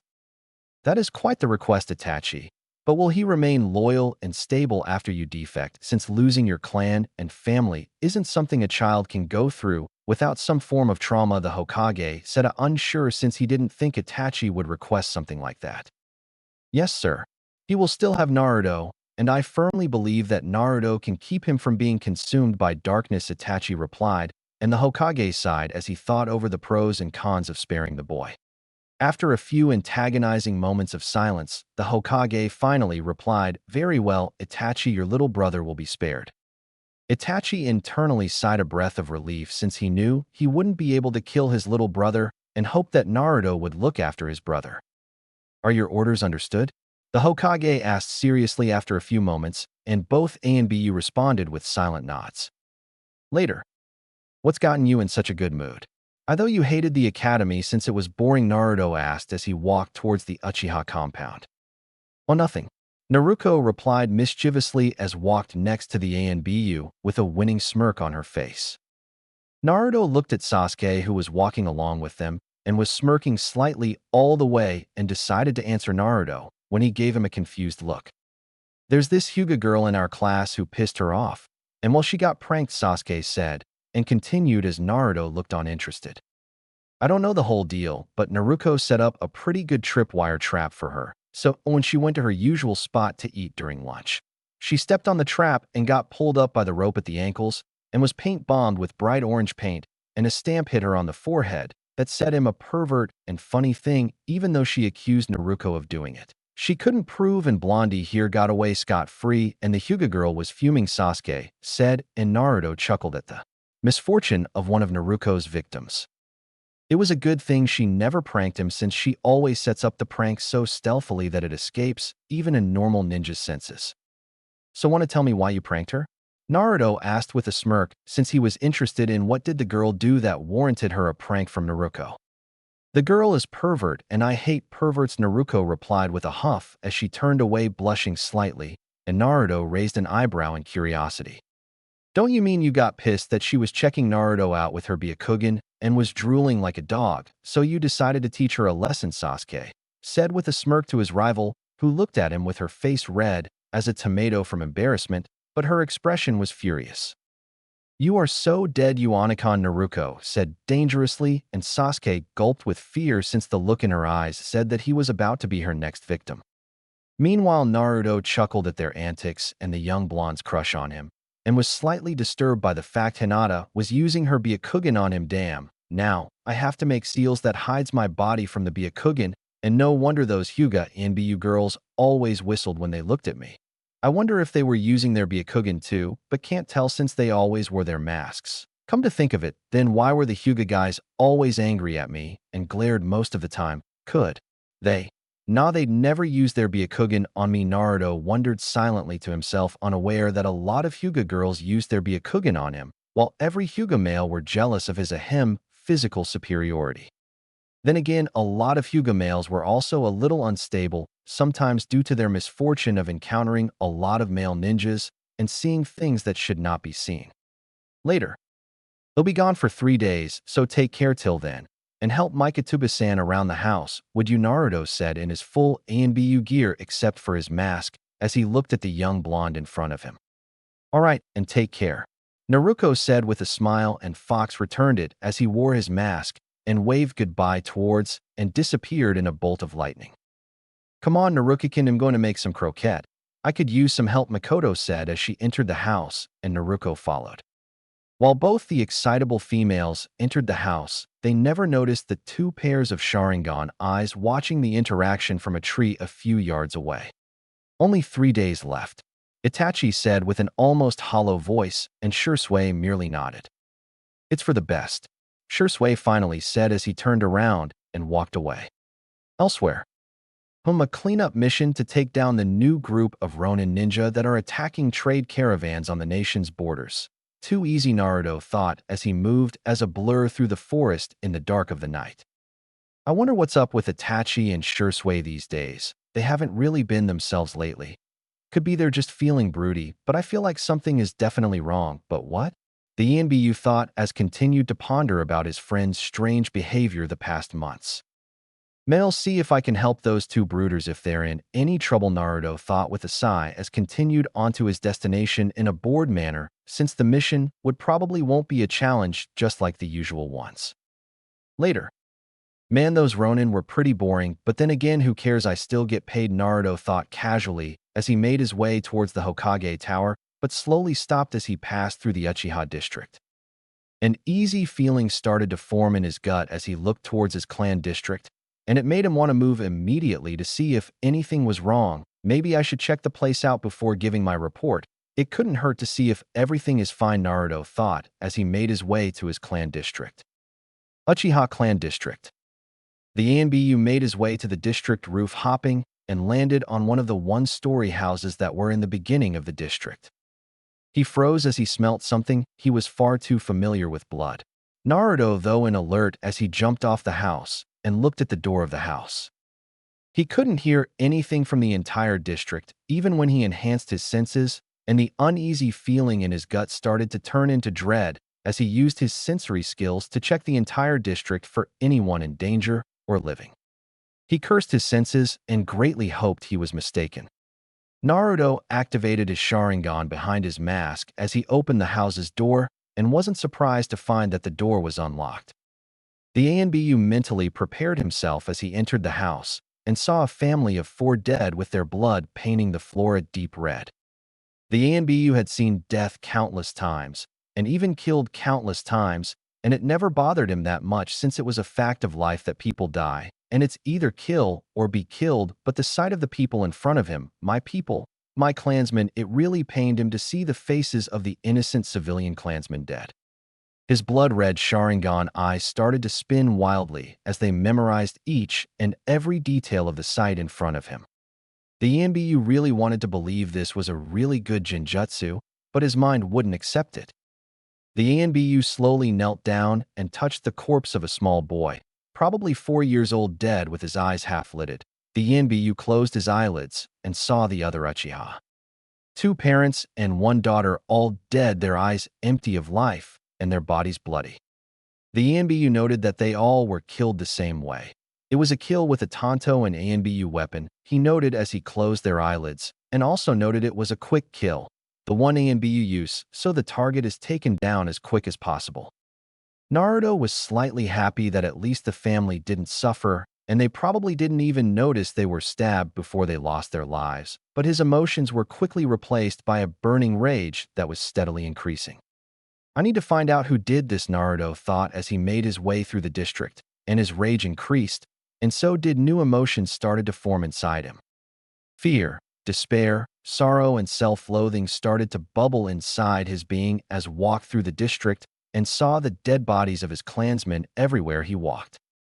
Naruto started to berate himself for not being in the district to protect his clansmen or overseeing any attack on his clan, but he couldn't think of anyone who might be this capable to kill off his clan without alerting the village. These are definitely cage-level ninja, at the very least in stealth, but who? And more importantly, why?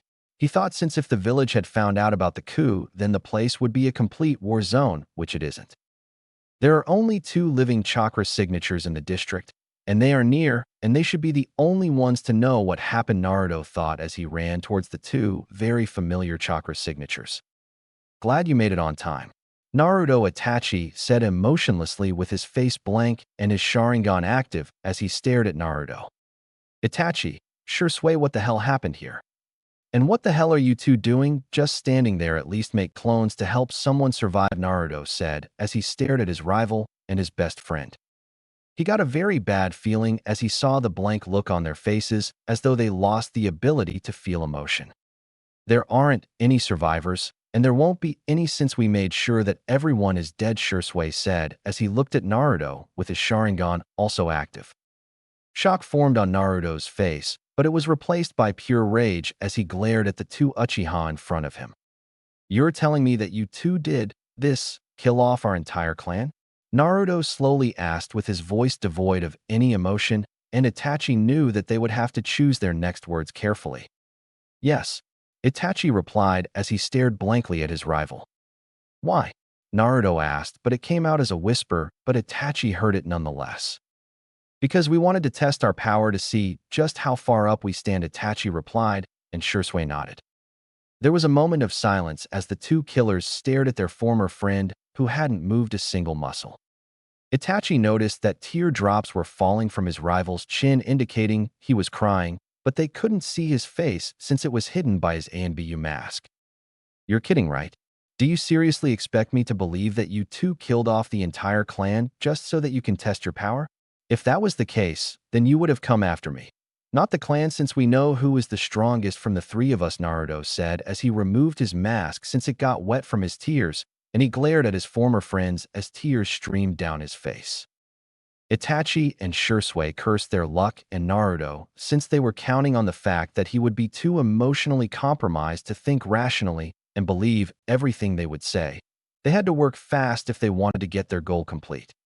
So tell me the truth. Why did you do it? Roared Naruto. Silence and blank stares was all he received as he clenched his teeth in anger and thought of a reason why they would do what they did. After a small moment of silence, his eyes widened as he came to the most probable conclusion of the reason for their actions. You two were spies for the village, weren't you? WWHY? Why would you choose the village over your own clan? Naruto asked, perplexed at friend's actions. Itachi closed his eyes and sighed internally. You wouldn't understand, Naruto. There are thousands of lives at stake, and we couldn't allow war to break out again. Naruto shook with rage at the words wouldn't understand. You're the one that doesn't understand, Itachi. You gave up on your own family and blood over some strangers that would kill you any chance they get just so they may further their needs and ambitions. He roared. Naruto, you haven't seen some of the things we did because of the Third Ninja World War. It isn't something we want to happen once again. It needed to happen. We had to sacrifice 100 to save 1,000. Shisui said in monotone. Naruto felt his entire body burning like a fire jutsu. The rage was burning inside his very being. So you killed 100 of your own family to save 1,000 strangers. What the hell is wrong with you two? Didn't we go through the plan in the meetings? We would have succeeded, and there wouldn't have been any bloodshed, and the village could have improved with new leadership. The possibility of failure existed, Naruto. We couldn't afford it. Itachi finally said with a solemn voice. Naruto lowered his head a little so his bangs were shadowing his eyes, and then he chuckled lightly. It was a hollow, painful, and disturbing chuckle. And no, I don't think you two would have done this if you had been through the loneliness and pain went through, Naruto said with a hollow voice. Shisui raised an eyebrow slightly in interest since he didn't know about Naruto's life before he was adopted. I was born an orphan with no known parents. I was left to rot in one of the low-class orphanages where I was barely looked after. I didn't have any friends since I used to get in a lot of fights. The loneliness of not having anyone to care for you. The pain you feel when you look at other kids going around with their parents and siblings as they chat, argue, and be happy while caring for each other. The fact that you'll never have something similar. The truth that there won't be anyone to praise you for your existence and take pride in it. You would never understand that feeling, Itachi, Shisui. You both were raised with loving families that looked after you and got you everything you ever wanted. Tell me, have you ever felt lonely? Naruto asked in a hollow voice as flashes of his childhood ran through his eyes. Both Itachi and Shisui wanted to end this conversation. Now, since Naruto was right, they never felt lonely and were always looked after and loved. Even when they killed their respective parents, they were told that they respected their decision and would always love them. Did they take the love they were given for granted? Both of the best friends felt an unpleasant emotion and pain start to form in their hearts. Naruto never had any parents. He considered the entire clan his family. Did it mean much more to him than it did to them? What's done is done, Naruto. We are leaving, but what are you going to do? Shisui asked as he stared at his former friend, who gave a very dangerous grin. Oh, don't mind me, I'm just going to burn the village to the ground for taking my family from me, Naruto said with a bloodthirsty grin, and both Itachi and Shisui could feel the bloodlust, rage, and hatred rolling off of Naruto in waves. We can't allow you to do that, Naruto. Shisui said dangerously, and Naruto's grin widened further, which made Shisui feel as though he was looking at the devil himself. You both know I can beat you both, so don't make you kill off the last of my family. The only reason I'm sparing you is that you were probably manipulated to an extent by the village and elders, so I can't completely blame you for your actions, Naruto said as he stood up straight, his tears gone and grinned bloodthirsty. We have no choice, looks like we have to use it, Itachi thought with sorrow, since he hadn't planned on using it on his rival. Itachi sighed as he closed his eyes. I'm sorry it had come to this, Naruto. We were hoping not to resort to this, but we have no choice. As he finished, Itachi reopened his eyes, and instead of his regular Sharingan, he had something different. His Sharingan was designed with 3 evenly spaced curves spiraling around the pupil. Naruto stared surprised that his rival had awakened the legendary Mangekyou Shit. It can't be this strong. Naruto thought as his Sharingan lost the battle of Jinjutsu against his rival. Itachi could never have used Jinjutsu on me with his Sharingan, and even if Shisui helped him. So this is the power of the Mangekyou? Naruto thought in alarm. Note: when Uchiha battle with their Sharingan, only the one with the stronger eyes will be able to cast Jinjutsu on his opponent. While Naruto's base Sharingan is stronger than Itachi and Shisui's combined, he still can't beat the Manjikyu, and he doesn't have any real knowledge on the eyes yet, so he lost the Battle of Jinjutsu. Second note. This is pretty obvious by the battle between Sasuke and Itachi, where Itachi could use Jinjutsu on Sasuke even when they both were using the base Sharingan and Itachi was holding back. Tsukuyomi, Itachi said as he locked eyes with Naruto, and the world became dark. What is this? Naruto asked as he was in the Uchiha district, but the world was completely opposite in color. The sky was red and the moon was yellow. This is the world of Tsukuyomi. In here, I am God. Itachi voice rang out behind Naruto, and as he turned around, he was faced with the sight of Itachi and Shisui killing off a family. For the next 72 hours, you will witness the massacre of the Uchiha clan and will feel the pain they felt as we killed them, Itachi said in monotone as he began to kill off the Uchiha clan, while Naruto was dealt the pain of 4 people dying at the same time and was amplified.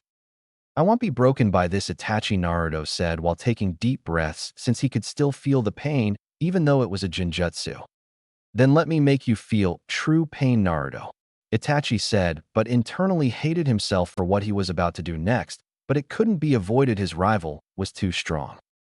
Naruto looked forward and saw that the scenery changed to that of the old orphanage he used to live in.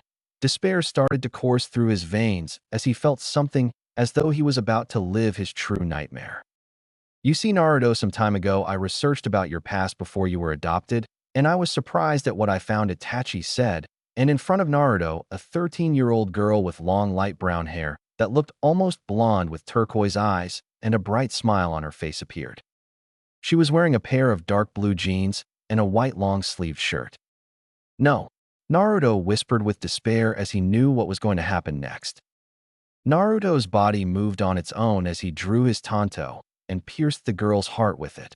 Blood dripped from the girl's mouth, and yet she smiled at him and looked with her bright eyes, which were losing the life in them. Naruto felt his very being shake at his actions. We aren't done yet, Itachi said, and as Naruto's body turned around, he saw himself doing the same to Naruko.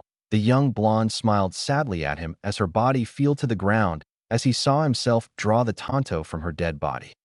Since you can take the pain of death, Naruto, then let's see if you can take the pain of killing off the most closest to your heart and feeling their pain while doing it for the next 72 hours. Itachi finished, and the torture continued. Arghar. Naruto screamed in pain as he was forced to relive the pain and death of the 2 girls who were the closest to his heart for 72 hours. Itachi's left eye bled as he fell on one knee and panted as he held his left eye in pain. You done? Shisui asked as his Sharingan changed, and its design turned into a 4-point pinwheel. Yais. Itachi breathed out tiredly since he wasn't used to his new jutsu and the toll it took on him. Shisui looked at Naruto's petrified form as his body was frozen like a statue, and his Sharingan eyes looked dull compared to his usual glowing red eyes. Let's get this over with, Shisui said, but before he could cast his technique, he noticed a change in Naruto's eyes. The ring that held the 3 tomo in his pupils started to shrink and get smaller and get closer to his iris, while a new ring formed that held 3 new tomo. Then the new ring also got smaller, and a new ring formed with 3 tomo. His new Sharingan now had 3 rings with 3 tomo in each ring, and Shisui could feel the power behind those eyes. So this is his Manjikyu?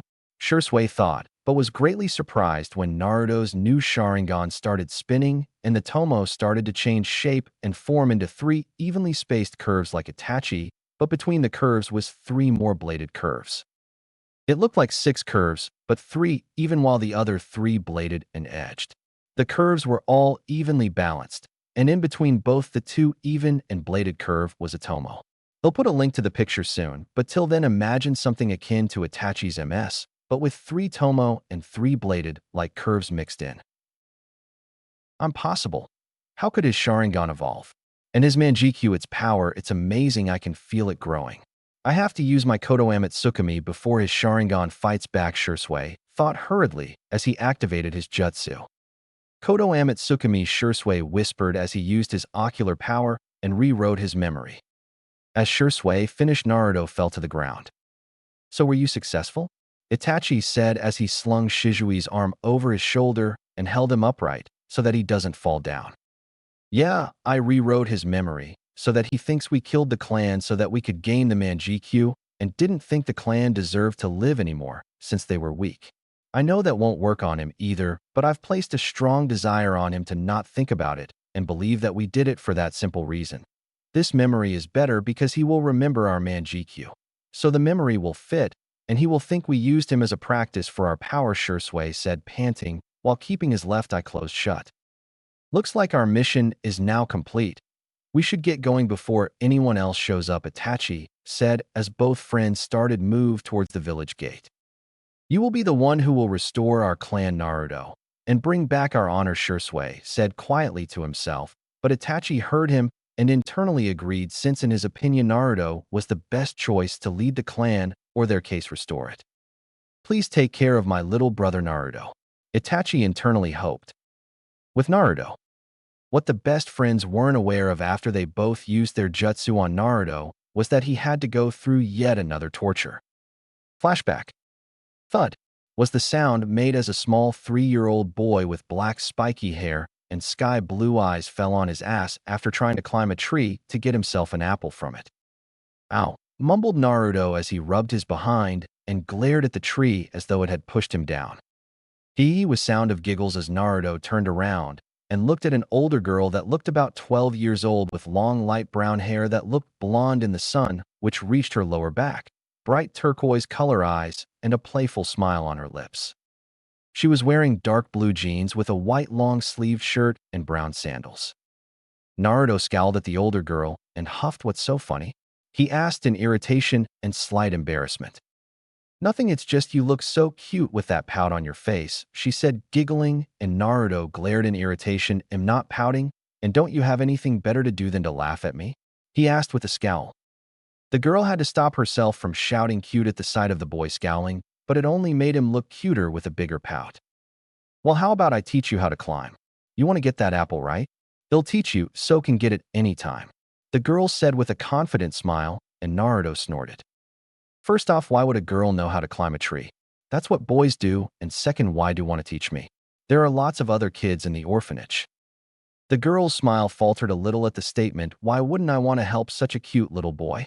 And besides, everyone else is either having fun or playing around with someone, but every time I see you, you're always alone." Naruto just scowled and looked away. "They don't want to play with me or want to be friends, so who cares like I need them?" he grumbled, and the girl smiled. "Then how about I play with you and be your friend?" asked the girl with a smile.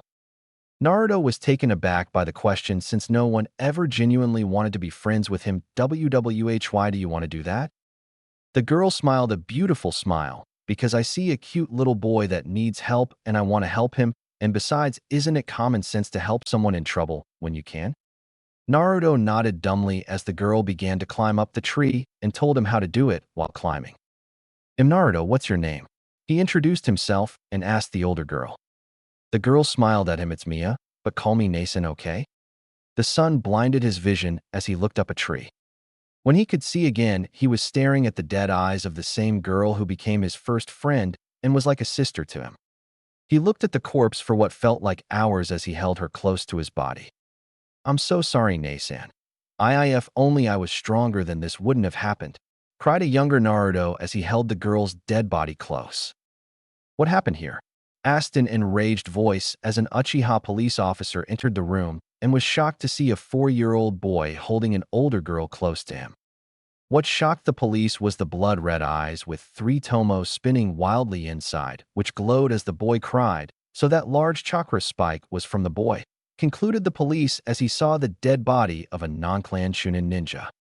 This boy, his chakra is nothing like I've ever felt before, though the police in surprise as he came closer and inspected the girl and sighed as he checked her pulse and saw the strangle marks on her throat. "Boy, I am sorry, but she is dead." Naruto choked a sob as buried memories and emotions flooded his mind. He always thought he was strong physically, mentally, and emotionally, and that emotions would never affect him much, but all he was doing was suppressing them. He felt miserable and powerless as back when he first lost his most precious person to him, and now his clan who had accepted him with open arms. His vision went back to the orphanage as he stared at the beautiful young girl in front of him as she called him Naruto, Naruto, Naruto. His eyes opened as he stared at ocean blue eyes filled with worry and fear and on the verge of tears. "You're all right," the young blonde yelled as she hugged the now conscious ANBU as he stared blankly in front of him. Naruko was on the verge of tears and hugging him while yelling he was all right, and Sasuke was crying, as in a corner mumbling about his parents. Both children in their fear and despair overlooked the new design of the ANBU's Sharingan as it radiated power but were hidden to the world as he closed his eyes shut. "Looks like your Jinjutsu failed, Shisui, and it only resurfaced memories I wanted buried, and you just made my flames of hatred stronger. This damned corrupted village let the Uzumaki die, killed the Uchiha, and took away my first precious person. This place is rotten to the core. Itachi, Shisui, you both gave your loyalty to the wrong side. This corrupted village is going to burn to ashes from the inside out, and no one will stop me." Naruto thought with rage and hatred but didn't let it show on his face. "I'm okay, Naruko, sorry for worrying you," he said as he hugged her close to himself. "You are the only precious person I have left in the world, and Sasuke is the only family I have left.